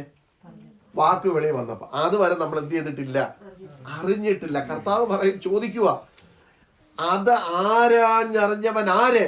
ആരുമില്ല, കർത്താവ് മാത്രമേ ഉള്ളൂ. അപ്പൊ ഇപ്പൊ നമ്മൾ ഇവിടെ ഇരിക്കുമ്പോഴും ഇതൊന്ന് തീർന്ന് കിട്ടിയിട്ട് വേണം വെളിയിൽ പോകാൻ, ഇത് തീർന്ന് കിട്ടിയിട്ട് വേണം അവിടെ പോകണം, ഇവിടെ പോകണം, അത് കാണണം, ഇത് കാണണം എന്നൊക്കെ ചിന്തിച്ചിരിക്കുമ്പോഴും, ഫുഡ് അടിക്കണമെന്നൊക്കെ ചിന്തിച്ചിരിക്കുന്നത് ആരറിയുന്നുണ്ട്? ദൈവം അറിയുന്നുണ്ട്. നോക്കിക്കേ, ദൈവമക്കളെ, ഞാൻ പറഞ്ഞു വന്നത്, ദൈവം നമ്മുടെ ഉള്ളിൽ വസിക്കുന്നുണ്ടോ? നമ്മൾ ദൈവമക്കളെന്ന് പറയുമ്പോൾ എന്താ ദൈവമക്കൾ, ദൈവ പൈതൽ എന്ന് പറഞ്ഞാൽ എന്നെ അതോ? നമ്മൾ ദൈവ പൈതൽ എന്ന് പറഞ്ഞതിന്റെ അർത്ഥം എന്താ? നമ്മൾ ചിന്തിക്കുന്നത് നാം ദൈവത്തെ അറിയുന്നതാണ്, ദൈവം നമ്മളെ അറിയുന്നുണ്ടോ? അല്ലല്ല, ഞാൻ അതല്ല ചോദിച്ചത്. അത് ശരിയാ. ദൈവ പൈതൽ എന്ന് പറഞ്ഞതിന്റെ അർത്ഥം എന്നാ? എപ്പോഴും പ്രാർത്ഥിക്കുകയും യോഗത്തിന് പോവുകയും പാട്ട് പാടുകയും പ്രസംഗം കേൾക്കുകയും അത് പ്രകാരം ജീവിക്കുകയാണെന്ന് താല്പര്യപ്പെടുകയൊക്കെ ചെയ്യുന്നു. ഞാൻ ചോദിക്കാം, ഒരു ഉദാഹരണമുണ്ട്. റോയിച്ചാന്റെ മകൻ എന്ന് പറഞ്ഞാൽ അതിന്റെ അർത്ഥം, റോയിച്ചാന്റെ മകൻ എന്ന് പറഞ്ഞാൽ അതിന്റെ അർത്ഥം റോയിച്ചാനിൽ നിന്ന് ജനിച്ചവൻ, അങ്ങനല്ലേ എന്റെ അർത്ഥം? ഇത് റോയിച്ചാന്റെ മോന എന്ന് പറഞ്ഞാൽ എന്നെ അതിനർത്ഥം ഇത് റോയിച്ചാനിൽ നിന്ന് ജനിച്ചവനാ ഇവൻ. ദൈവ മകൻ എന്ന് പറഞ്ഞാൽ എന്നാ? ദൈവത്തിൽ നിന്ന് ജനിച്ചവൻ. കണ്ടോ? ദൈവ പൈതൽ എന്ന് പറഞ്ഞാൽ എന്നാ? ഞാൻ ദൈവത്തിൽ ജനിച്ചിട്ടുണ്ട്. അതാ വീണ്ടും ജനനം. നാം ദൈവ മക്കളായി തീരുവാൻ, വായിച്ചിട്ടില്ലേ? കാൺമേൻ നാം ദൈവ മക്കളെന്ന് വിളിക്കപ്പെടുവാൻ പിതാവ് എത്ര വലിയ സ്നേഹം നമുക്ക് നൽകി. കണ്ടോ? ദൈവം മക്കളെന്ന് വിളിക്കപ്പെടണം, ദൈവത്തിൽ നിന്ന് ജനിക്കണം. അതാ വീണ്ടും ജനനം എന്ന് പറയുന്നത്. നമ്മള് ഈ വീണ്ടും ജനനം എന്ന് വിചാരിച്ചിരിക്കുന്നറിയോ? രക്ഷിക്കപ്പെടുക എന്ന് പറഞ്ഞാൽ നമ്മളെന്തോ വിചാരിച്ചിരിക്കുന്നത്? സ്നാനപ്പെടുന്നതിന് മുമ്പേ നമ്മൾ ഏറ്റു പറയുക. അതിപ്പോ അവൻ അറിയത്തില്ലെങ്കിൽ പാസ് എന്ത് ചെയ്യും? പറഞ്ഞു കൊടുക്കും. പാസ് പറഞ്ഞു കൊടുക്കുക. അല്ലെങ്കിൽ നേരത്തെ പറയട ഈ വാക്യം എന്ത് ചെയ്തോണ്ടോ പഠിച്ചുകൊണ്ട് വരണം. എവനെ പിടിച്ചെന്ത് ചെയ്യും? സ്നാനപ്പെടുത്തും. യവൻ കുറച്ച് കഴിയുമ്പോൾ ദൈവ പൈതലും അല്ല, വീട്ടിലെ പൈതലും അല്ലാത്ത പരുവത്തിൽ പോവും. ശ്രദ്ധിച്ചേ, ദൈവ പൈതലായി തീരുവാൻ പിതാവ് എത്ര വലിയ സ്നേഹം നമുക്ക് നൽകി. ഇതിനെക്കുറിച്ച് നമ്മൾ പഠിച്ചതാ. ഈ സ്നേഹം എന്താണെന്നും ഇതെങ്ങനെയാ നമുക്ക് നൽകിയെന്നൊക്കെ നമ്മൾ പഠിച്ചതാ. ദൈവമക്കളെ, എൻ്റെ ചോദ്യം ഇന്നത്തെ, നമ്മൾ ദൈവ പൈതലാണെന്ന് പറയുമ്പോൾ, ദൈവ മക്കളാണെന്ന് പറയുമ്പോൾ നമ്മുടെ ഉള്ളിൽ ദൈവം വസിക്കുന്നുണ്ടോ?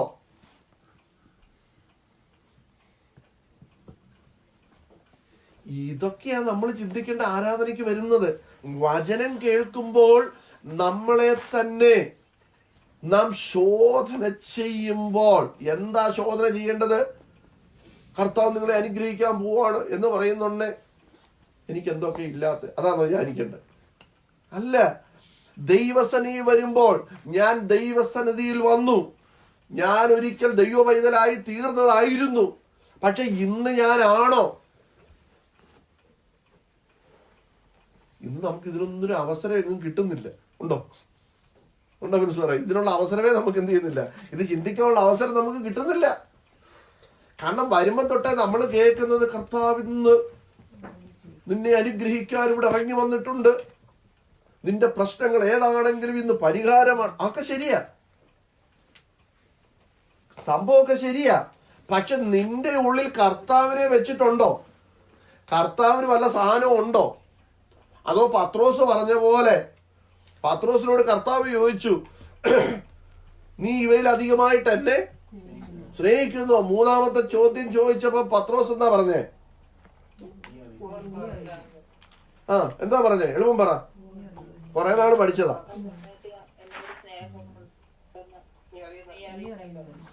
ഒന്നുകൂടെ പറഞ്ഞേ.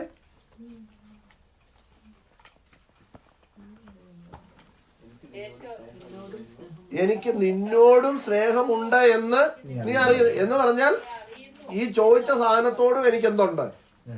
സ്നേഹമുണ്ട്. വള്ളവും വലയോടും എനിക്ക് സ്നേഹമുണ്ട്. പിന്നെ കൂട്ടത്തിൽ ആരോടും ഉണ്ട്? കർത്താവ്. അങ്ങനെയല്ലേ പറഞ്ഞ പത്രോസ്? നിങ്ങൾ വായിച്ചു നോക്ക് യോഹന്നാന്റെ സുവിശേഷം, അല്ല യോഹന്നാന്റെ സുവിശേഷം അവസാന അധ്യായത്തിലാണെന്ന് തോന്നുന്നു. കർത്താവേ, നീ സകലവും അറിയുന്നു, എനിക്ക് നിന്നോട് പ്രിയമുണ്ട് എന്ന് നീ അറിയുന്നു എന്നാണ്. എനിക്ക് നിന്നോട് പ്രിയമുണ്ട് എന്നും നീ അങ്ങനെയല്ലേ എഴുതിയേക്കുന്നത്? എന്ന് പറഞ്ഞാൽ നിന്നോടും പ്രിയമുണ്ട്, ലോകത്തോടുമുണ്ട്. പിന്നെ ലോകത്തിൽ എന്തെല്ലാം ഉണ്ടോ അതിനോടും എനിക്ക് എന്തുണ്ട്? പ്രിയമുണ്ട്. പിന്നെ ഈ വള്ളവും വലയോടും എനിക്ക് എന്തുണ്ട്? പ്രിയമുണ്ട്. കൂട്ടത്തിൽ എനിക്ക് കർത്താവിനോട് ഒരു ചെറിയ സ്നേഹവും കൂടെ ഉണ്ട്. അങ്ങനല്ലേ എഴുതിയേക്കുന്നേ? എന്നും അങ്ങനെ എഴുതിയേക്കുന്നേ. ഇംഗ്ലീഷ് ഒന്ന് വായിച്ചു നോക്കിയാ മനെ ആ വാക്യം. 17-ാമത്തെ വാക്യം 21 യോഹന്നാൻ 21:17. He said, Lord, you know all things. You know that I love you. ഇച്ചിരി മേൽവശം കൂടെ. On the third time he said to him, Simon, son of John, do you love me? Peter was hurt because Jesus asked him the third time, do you love me? He said, Lord, you know all things. You know that I love you.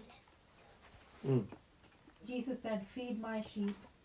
Very truly I tell you, when you were younger, you dressed yourself, and when were you... ഇതിനകത്ത് ഇംഗ്ലീഷിനകത്ത് ഇത് പഴയ മാത്രമേ മലയാളം ബൈബിളിനകത്ത് എന്നും പുതിയ മലയാളം ബൈബിളിനകത്ത് എന്നും എന്നു വെച്ചാ എന്റെ ബൈബിളിനകത്ത് എന്നും നീ അറിയുന്നതല്ല, എന്നും എന്നതിനകത്ത് പഴയ മലയാളം ബൈബിളിനകത്ത് ഇല്ല, പഴയ ട്രാൻസ്ലേഷനകത്തേ ഉള്ളൂ. ട്രാൻസ്ലേഷനകത്താണ്. ഓക്കെ, നോക്കിയേ, നിങ്ങള് ഇനി അതിന്റെ താഴോട്ടുള്ള ഭാഗം ഒന്ന് വായിച്ചേ. യേശു അവരോട് എന്റെ ആടുകളെ മേയ്ക്കുക. എന്റെ ആടുകളെ മേയ്ക്കുക. ആമേൻ ആമേൻ ഞാൻ നിന്നോട് പറയുന്നു, ആ, നീ യൗവനക്കാരനായിരുന്നപ്പോൾ നീ തന്നെ അര കെട്ടി ഇഷ്ടമുള്ളിടത്തേക്ക് നടന്നു. ആ, വയസ്സനായ ശേഷമോ നീ കൈ നീട്ടുകയും മറ്റൊരിടത്ത് നിന്റെ അര കെട്ടി നിനക്ക് ഇഷ്ടമില്ലാത്ത ഇടത്തേക്ക് നിന്നെ കൊണ്ടുപോവുകയും ചെയ്യുമെന്ന് പറഞ്ഞു. ആ. അതിനാൽ അവൻ ഇന്ന വിധം മരണം കൊണ്ട് ദൈവത്തെ മഹത്വപ്പെടുത്തുമെന്ന് അവൻ മതി. ആ, നിങ്ങളൊന്ന് ചിന്തിച്ചേ, ആ വാക്യം ഒന്ന് വായിച്ചു, ഒന്നുകൂടെ നിങ്ങളൊന്ന് വായിച്ചു നോക്കിയേ. നീ യൗവനക്കാരനാകുന്നു, നീ തന്നെ അര കെട്ടി ഇഷ്ടമുള്ളിടത്തേക്ക് നടന്നു. ഇപ്പൊ നിനക്ക് ഇഷ്ടമുള്ളിടത്തോട്ട് നിനക്ക് എന്ത് ചെയ്യാം മനെ? ശ്രദ്ധിച്ചേ, ഇപ്പൊ നീ യൗവനക്കാരനാ എന്നുവെച്ചാൽ നിനക്ക് ആരോഗ്യമുണ്ട്, എന്ത് ഡിസിഷൻ വേണേലും നിനക്ക് എന്ത് ചെയ്യാം, എടുക്കാം. നീ തന്നെ മുണ്ട് മടക്കി കുത്തി, നമ്മുടെ നാടൻ ഭാഷയെ പറഞ്ഞ അങ്ങനെ എഴുതിയിരിക്കുന്നു. നീ അര കെട്ടി ഇഷ്ടമുള്ളിടത്തേക്ക് നടന്നു, ഇഷ്ടമുള്ളിടത്തോട്ട് നടക്കുന്നു. വയസ്സായ ശേഷമോ പക്ഷേ ഈ യൗവനം എന്ത് ചെയ്യും? മാറും. വാർദ്ധക്യത്തിലേക്ക് നീ എന്ത് ചെയ്യും? കയറും. അടുത്തെന്താ പറഞ്ഞത്? വയസ്സനായ ശേഷമോ നീ വയസ്സനായ ശേഷം നീ കൈ നീട്ടുകയും നീ കൈ നീട്ടും, മറ്റൊരുത്തൻ എന്ത് ചെയ്യും? നിന്റെ അര കെട്ടി നിനക്ക് ഇഷ്ടം എന്ന് പറഞ്ഞാൽ നീ കൈ മാറ്റി കൊടുക്കും. നമ്മളിപ്പോ ഈ പ്രായമുള്ള അപ്പച്ചന്മാരൊക്കെ മുണ്ടുടിപ്പിക്കുമ്പോ കൈ ഒന്ന് മാറ്റി പിടിക്കുക. നേഴ്സിംഗ് ഹോമില് കൈയൊക്കെ മാറ്റാൻ പറയും അല്ലേ? ഇത് തന്നെ പറഞ്ഞത്. നീ വയസ്സനായ ശേഷം നീ കൈ നീട്ടുകയും മറ്റൊരുത്തൻ നിന്റെ അര കെട്ടി തന്നിട്ട് ഇഷ്ടമില്ലാത്ത നിനക്ക് ഇഷ്ടമില്ലാത്തടത്തേക്ക് നിന്നെ കൊണ്ടുപോവുകയും ചെയ്യും. എന്താ അതിന്റെ അർത്ഥം? നമ്മൾ പറഞ്ഞില്ലേ, എന്നുമെന്നുള്ള ഒരു വാക്കില്ലെന്ന് പറഞ്ഞില്ലേ? ഞാൻ അതിനാണ് ഈ വാക്യം എടുത്തത്. നിങ്ങളൊന്ന് ചിന്തിച്ചു നോക്കിയേ. നിനക്കിപ്പം നീ യൗവനമായതുകൊണ്ടും നിനക്ക് എന്തും ചെയ്യാൻ ആരോഗ്യമുള്ളത് കൊണ്ടും നീ ഇപ്പം കുറച്ച് എന്നെയും സ്നേഹിക്കും, കുറച്ച് ലോകത്തെയും സ്നേഹിക്കും, കുറച്ച് കാണുന്നതിനെല്ലാം നീ സ്നേഹം ചെയ്യും, കൊടുക്കും. കാരണം നിനക്ക് ആരോഗ്യമുണ്ട്. നീ തന്നെ അര കെട്ടുന്നു, നീ തന്നെ നിനക്ക് ഇഷ്ടമുള്ളിടത്തേക്ക് നീ എന്ത് ചെയ്യുന്നു? പോകുന്നു. പക്ഷേ നീ ഒരു കാര്യം ഓർത്തോണം, നിന്റെ ആ ട്രസ്റ്റ് എന്നിൽ വെച്ചില്ലെങ്കിൽ, അവിടെ ഇവിടെയും കൂടെ നിന്നാൽ നീ ഓർത്തോണം, നിനക്കിഷ്ടമില്ലാത്ത സ്ഥലത്തേക്ക് നിന്റെ അര കെട്ടി നിന്നെ കൊണ്ടുപോകുന്ന ഒരു ദിവസം വരുന്നുണ്ട്. അപ്പൊ ഇന്ന് പകൽക്കാലം ഓർക്കണം, അര കെട്ടി എന്ന് പറഞ്ഞാൽ എന്നാ? ഈ അര കെട്ടുക എന്ന് പറഞ്ഞ ബൈബിളിൽ കൊടുത്തിരിക്കുന്നതൊക്കെ യാത്രയ്ക്കുള്ള പുറപ്പാടാണ്. അര കെട്ടുക എന്ന് പറഞ്ഞാൽ ഈ യിരെമ്യാവിനോട് നീ പുരുഷനെ പോലെ അരമുറുക്കിക്കൊള്ളുക, അല്ല, ഇയ്യോബിനോട് ചോദിക്കുന്നുണ്ട്, നീ പുരുഷനെ പോലെ അരമുറുക്കിക്കൊള്ളുക, ഞാൻ നിന്നോട് ചോദിക്കും, നീ എനിക്ക് ഉത്തരം പറഞ്ഞു തരണം. യിരെമ്യാവിനോട് പറഞ്ഞു, നിന്റെ അരമുറുക്ക്, ഞാൻ നിന്നോടൊരു കാര്യം പറയാൻ പോവാന്ന് പറഞ്ഞു. അപ്പൊ ഇതെല്ലാം ഒരു പുറപ്പാടാണ്. അപ്പൊ നോക്കി, ഇവിടെ പത്രോസിനോട് പറയാം, നീ തന്നെ അര കെട്ടും, നിനക്ക് ഇഷ്ടമുള്ളിടത്തോട്ടൊക്കെ നിനക്ക് എന്ത് ചെയ്യാം, പോകാം എന്ന് പറഞ്ഞാൽ നിനക്ക് ഇഷ്ടമുള്ള ഡിസിഷൻ ഇപ്പൊ നിനക്ക് എന്ത് ചെയ്യാം, എടുക്കാം. കുറച്ച് എന്നെ സ്നേഹിക്കണം, കുറച്ച് ഈ വള്ളം വലയെ സ്നേഹിക്കണം, ഇതെല്ലാം നിനക്ക് ഇപ്പൊ എന്ത് ചെയ്യാം, എടുക്കാം. പക്ഷേ ഇതങ്ങ് മാറും കാലം മുമ്പോട്ട്. പ്രായമാകുമ്പോഴാ മാറുന്നത്. അതിന് മുമ്പേ മാറത്തില്ലേ? അല്ല, ആ പറഞ്ഞതിന്റെ അർത്ഥം ഇതാ ചോദിച്ചാൽ, നിനക്കിപ്പം എന്ത് ഡിസിഷൻ വേണേലും എന്ത് ചെയ്യാം, എടുക്കാം. പക്ഷെ ഈ ഡിസിഷന്റെ അടിസ്ഥാനത്തിലാണ് നിന്റെ പോക്ക്. മനസ്സിലായോ? നീ ഇപ്പൊ പറയുക ഞാൻ കർത്താവിന്റെ കൂടാണ്, പക്ഷെ ഇഷ്ടം എവിടാ? ലോകത്തിന്റെ വള്ളവും വലയിലും. മനസ്സിലായോ? പറച്ചിലൊക്കെ പറയുമ്പോൾ എന്ത് ചെയ്യും? ഞാനും പോവും എന്നൊക്കെ പറഞ്ഞ് ഭയങ്കര കർത്താവ് വരാറായി എന്നൊക്കെ പറഞ്ഞ് നമ്മൾ കിടന്ന് തുള്ളും. പക്ഷെ ഇഷ്ടം എവിടാ? ലോകത്തോട്. ഉള്ളിൽ ആരില്ല? ദൈവമില്ല. ഉള്ളിൽ ആരില്ല? പരിശുദ്ധാത്മാവില്ല. സീലടിച്ചിട്ടില്ല. അതുകൊണ്ട് കുറച്ച് കഴിയുമ്പോൾ വേറൊരുത്തം വന്ന് നിന്റെ ആരെ എന്ത് ചെയ്യും? കെട്ടും. ഇപ്പൊ നീ പറഞ്ഞല്ലോ ഞാൻ അങ്ങോട്ട് പോകുമെന്ന്, അതാ ഇഷ്ടം. പക്ഷെ വേറൊരുത്തൻ എങ്ങോട്ട് കൊണ്ടുപോകും? ഇഷ്ടമില്ലാത്തടത്തോട്ട് നിന്നെ എന്ത് ചെയ്യും? അതെവിടെ വാ?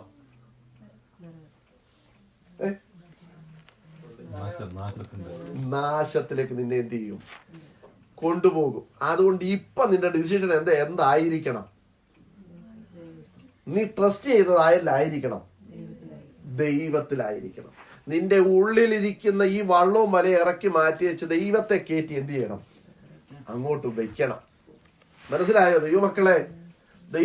ഞാൻ പറയട്ടെ, ഞാൻ ഉറപ്പോടെ നിങ്ങളോടൊരു കാര്യം പറയാം. നിങ്ങളുടെ സകല ആവശ്യങ്ങളും, ഞാൻ പറയും, ന്യായമായ ആവശ്യങ്ങൾ കർത്താവ് നടത്തി തരും. 100% ഉറപ്പാ.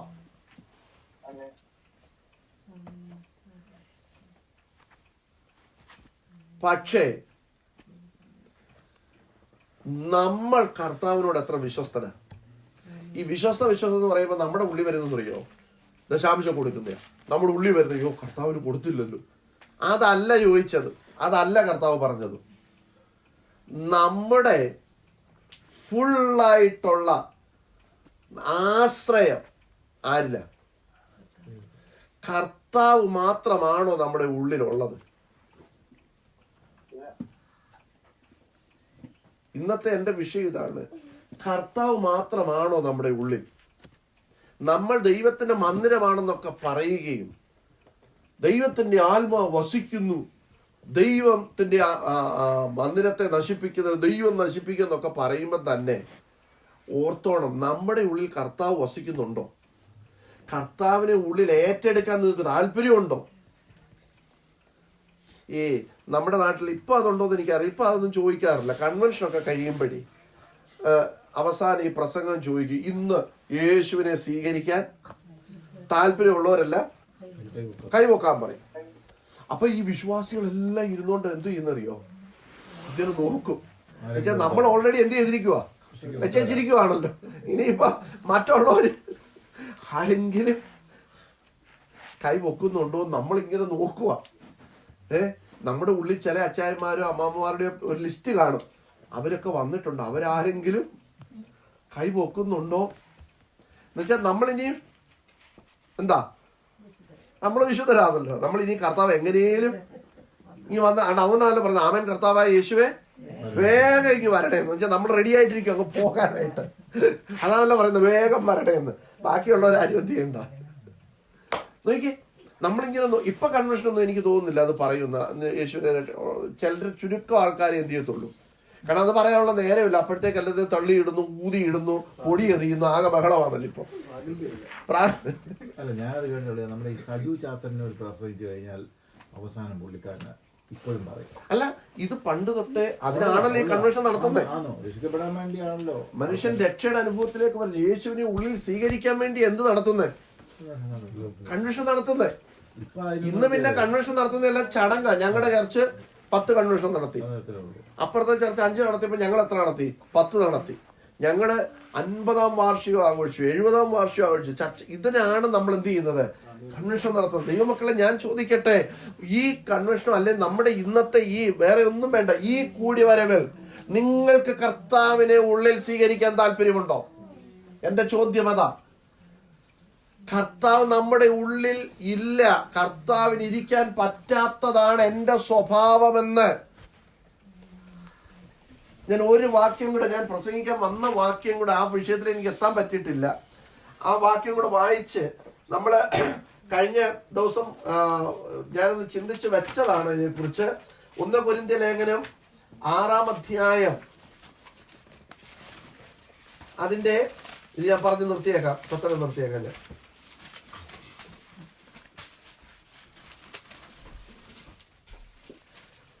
ആ 8 മുതലുള്ള വാക്യങ്ങളൊന്ന് വായിച്ചു.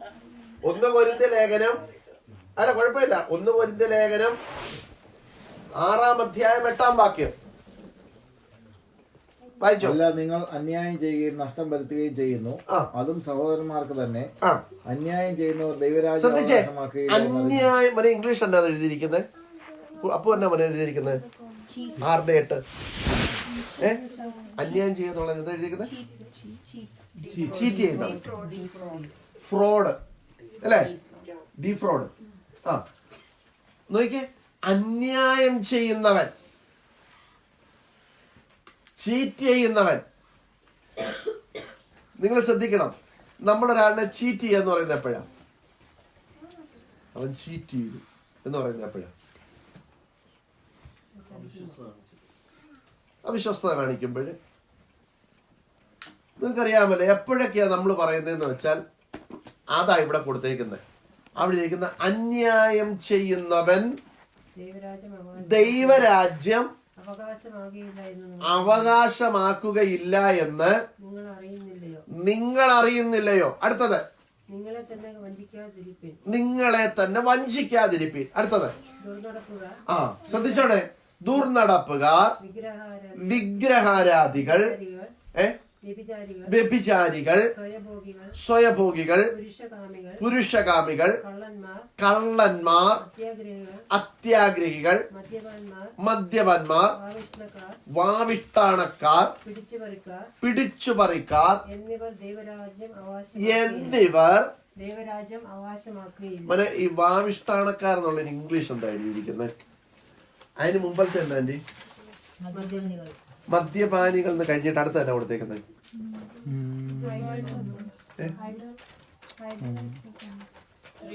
സ്ലാൻഡേഴ്സ്, മറ്റുള്ളവരെ കുറിച്ച് കുറ്റം പറയുന്നവര്, ചുമ്മാ ഇങ്ങനെ പറഞ്ഞുകൊണ്ടിരിക്കുന്നവര്, പരദൂഷണം പറയുന്നു. ശ്രദ്ധിച്ച്, ഇപ്പൊ ഈ വാവിഷ്ഠാണെന്ന് പറഞ്ഞാൽ എല്ലാവർക്കും മനസ്സിലാകുന്ന ഒരു വാക്ക് അല്ല. ശ്രദ്ധിച്ചേ, ചുമ്മാതിരുന്ന് മറ്റുള്ളവരുടെ കുറ്റം പറഞ്ഞുകൊണ്ടിരിക്കുക, ചുമ്മാതെ. അക്കൂട്ടത്തിൽ പ്രാർത്ഥനയുണ്ട്. സമയം കിട്ടിയ ബൈബിൾ എന്ത് ചെയ്യും? വായിക്കും. ഇതെല്ലാം എന്ത് ചെയ്യുന്നുണ്ട്. പക്ഷേ ഈ ഇവിടെ പറയുന്നത് വാവിഷ്ഠാണ്. കുറെ ലിസ്റ്റ്, എത്ര എണ്ണം ഉണ്ട് അവിടെ? എത്ര എണ്ണം ഉണ്ട് മക്കളെ നിങ്ങളുടെ ബൈബിൾ, ഇംഗ്ലീഷ് ബൈബിളില്?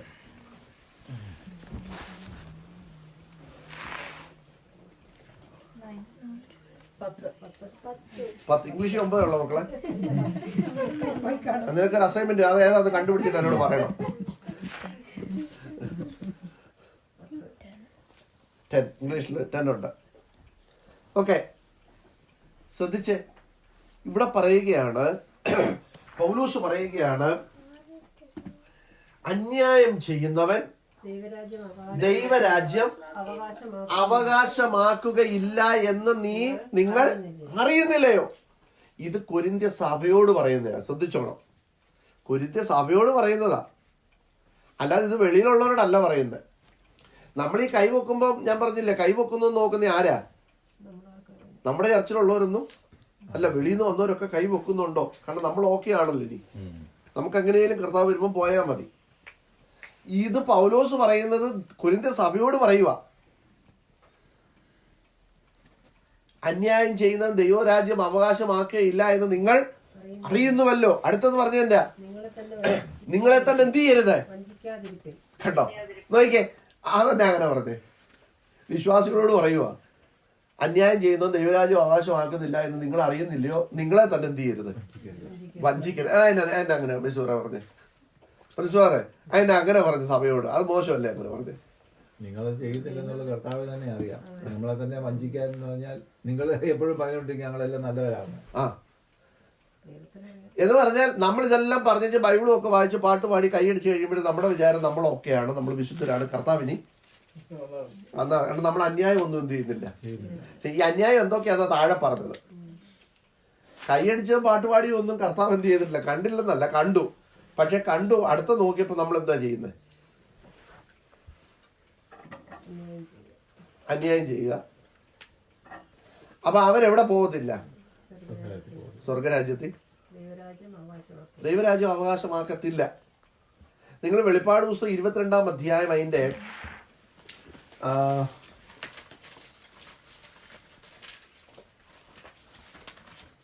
22-ന്റെ-15 ഒന്ന് വായിച്ചേ. 21-8, 22-ന്റെ-15. സന്ധ്യപാത 7 നിറഞ്ഞ 7 കലശം ഉണ്ടായിരുന്നു. 7 ദൂതന്മാർ എഴുത്തൻ വന്ന് എന്നോട് വരിക, കുഞ്ഞാടിന്റെ കാന്തയെ മണവാട്ടിയെ കാണിച്ചു തരാമെന്ന് പറഞ്ഞു. അവർ എന്നെ ആത്മവിശുദ്ധയിൽ ഉയർന്നൊരു വൻമലയിൽ കൊണ്ടുപോയി യെരുശലേം എന്ന വിശുദ്ധ നഗരം 21-8 അതന്നെ അതെ 8. ഞാൻ അവരുടെ ദൈവം, അവൻ എനിക്ക് മകനുമായിരിക്കും. എന്നാൽ ഭീരുക്കൾ, അവിശ്വാസികൾ, അറയ്ക്കപ്പെട്ടവർ, കുലപാതകന്മാർ, ദുർനടപ്പുകാർ, ക്ഷുദ്രക്കാർ, ബിംബാരാധികൾ എന്നിവർക്കും ഫോഷ്ക്ക് പറയുന്ന ഏവർക്കുമുള്ള ഓഹരി തീയും ഗന്ധവും കത്തുന്ന തീപ്പൊയ്കയിൽ അത്രേ. അത് 2ാമത്തെ മരണം. അവിടെ എത്ര എണ്ണം കൊടുത്തിട്ടുണ്ട്? 1, 2, 3, 4, 5, 6, 7, 8. 8 കാര്യം പറയുന്നുണ്ട്. മറ്റേടത്ത് എത്ര പറഞ്ഞു? 10 എണ്ണം പറഞ്ഞു. നോക്കിക്കേ, ഇവിടെ പറയുകയാണ് അവിടെ എന്തൊക്കെ കൊടുത്തേക്കെന്നറിയാം? ഭീരുക്കൾ, അവിശ്വാസികൾ. ഭീരുക്കൾ അതെന്ന് പറഞ്ഞാൽ, ഭീരുക്കൾ എന്ന് പറഞ്ഞാൽ ഇംഗ്ലീഷ് എഴുതിയേക്കുന്നത് എന്ന് വെച്ചാൽ പറഞ്ഞിട്ട് വേറെ കാര്യം ചെയ്യും. പറഞ്ഞിട്ട് വേറെ കാര്യം ചെയ്യുന്നവർ എന്ന് പറഞ്ഞാൽ അതിന്റെ അർത്ഥം എന്താണെന്നറിയോ? അല്ല, ഒരു പ്രശ്നം ജീവിതത്തിൽ വന്നു. അപ്പോഴത്തേക്ക് ആരോ പറഞ്ഞു, പ്രാർത്ഥിച്ചു കഴിഞ്ഞാൽ ഇതിന് വിടുതലുണ്ട്, ദൈവത്തിന് പറ്റാത്ത ഒന്നുമില്ല, നിങ്ങൾ ദൈവസന്നിധി വന്ന് പ്രാർത്ഥിച്ച് ചർച്ച വന്നു കഴിഞ്ഞാൽ എന്തുണ്ട്? വിടുതലുണ്ട്. ചർച്ച വന്നു, കാര്യമെല്ലാം പറഞ്ഞു കൊടുത്തു. ഇനി ഞങ്ങൾ കർത്താവിന് വേണ്ടി ജീവിക്കും, ഞങ്ങൾ ഇനി ദൈവമക്കളായിട്ട് ജീവിക്കും എന്നൊക്കെ പറഞ്ഞേച്ച് പോയ വഴിക്ക് കൂട്ടുകാരെ കണ്ടു. അവർ ചോദിച്ചു, നീ എവിടെ പോയിട്ട് വരുമോ? അതെ, ഞാനിന്ന് ചർച്ച വരെ പോയതാണ്. അവർ പറഞ്ഞിട്ട്, നിനക്ക് വേറെ പണിയൊന്നും ഇല്ല. അവരിങ്ങനെ ഇത് കാര്യങ്ങളൊക്കെ പറയും. അതുകൊണ്ട് ഇനി മേലെ നീ അതിൻ്റെ പണിക്കൊന്നും എന്ത് ചെയ്യരുത്, പോകരുത്. പുള്ളി ഇവിടെ വന്ന് തീരുമാനം എടുത്തു. എന്തോ എടുത്ത തീരുമാനം? ഇനി ഞാൻ കർത്താവിന് വേണ്ടി ജീവിക്കുന്നു. പോയക്ക് കൂട്ടുകാരനെ കണ്ടപ്പോൾ എന്ത് ചെയ്തു? പുള്ളി തീരുമാനമൊക്കെ എന്ത് ചെയ്തു? മാറ്റി. കൂട്ടുകാരൻ പറഞ്ഞു, നാളെ കൊച്ചിൻ്റെ ബർത്ത്ഡേ ആണ്, വന്നേക്കണം. ഞാൻ മറ്റേതൊക്കെ എന്ത് ചെയ്തിട്ടുണ്ട്, വെച്ചിട്ടുണ്ട്. പുള്ളി തീരുമാനവും മറന്നു, എല്ലാം മറന്നു. പുള്ളി പോയി. ഇത് വാക്കിന് വിലയില്ല. ഒന്ന് പറയുന്നു, മറ്റൊന്ന് ചെയ്യുന്നു. അതാ ഭീരുക്കൾ എന്ന് വെച്ചാൽ മറ്റുള്ളവരെ പേടിച്ച് ദൈവത്തെ എന്ത് ചെയ്തു? വേണ്ടെന്ന് പറഞ്ഞവര്. മനസ്സിലായോ? കർത്താവിനെ വേണമെന്ന് ആഗ്രഹമൊക്കെ ഉണ്ട്, പക്ഷെ മറ്റുള്ളവരെ മുമ്പിൽ കർത്താവുമായിട്ട് എനിക്ക് എന്തില്ല, ഒരു ബന്ധവും ഇല്ലാത്ത പരിപാടി, അവരെക്കാൾ വലിയ പരിപാടി ചെയ്യുന്നവർ. അതാ ഭീരുക്കൾ. അടുത്തത് അവിശ്വാസികൾ. അതാരാ? അത് നമ്മളല്ല. നമ്മളാണോ? ആണോ റോജൻ?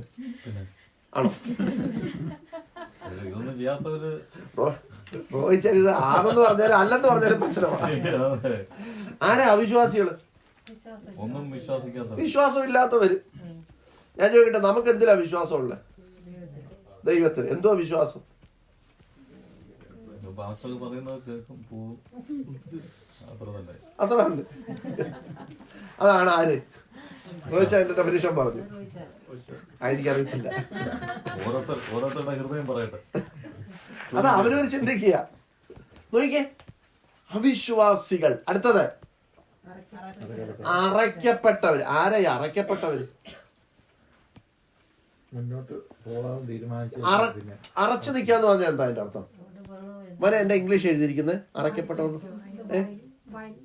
വയൽ എന്ന് വെച്ചാൽ അതിന്റെ അർത്ഥം തന്നെ മലയാളം എന്തോ ഇതിന് പറയുന്നത്? ചീഞ്ഞു നാറി കിടക്കുന്നതിന്റെ അടുത്ത് ചെന്നിട്ട് അറച്ചു നിൽക്കുന്നത്, മുമ്പോട്ട് പോകാൻ അതാണോ അതിന്റെ അർത്ഥം? അതിനെന്തോ എഴുതിയിരിക്കുന്നത്? അറയ്ക്കപ്പെട്ടവർ 21:8.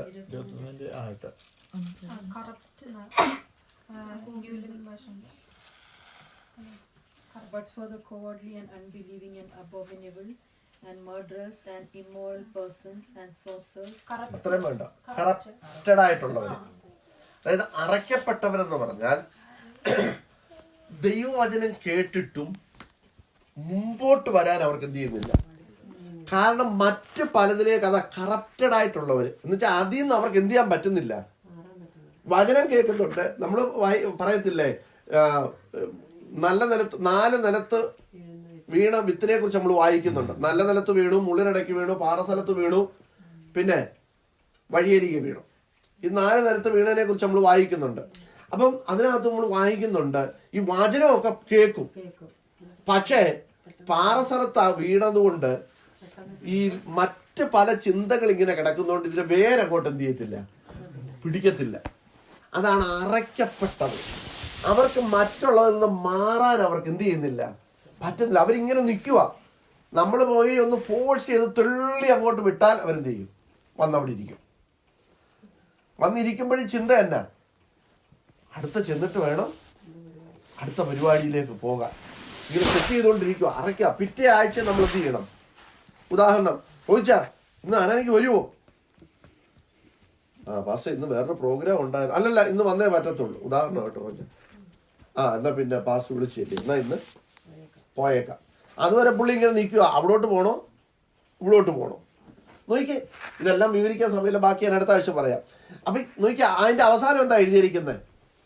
ഇത്രയും ലിസ്റ്റ് 8 കൊടുത്തിട്ട് അതിന്റെ അവസാനം എന്താ കൊടുത്തേക്കുന്നത്? എന്നിവർക്കും ഭോഷ്ക് പറയുന്ന ഏവർക്കും ഉള്ള ഓഹരി എന്ന് പറയുന്നത് തീയും ഗന്ധകവും അടങ്ങുന്ന പൊയ്കയിലത്രേ. അത് 2ാമത്തെ മരണം.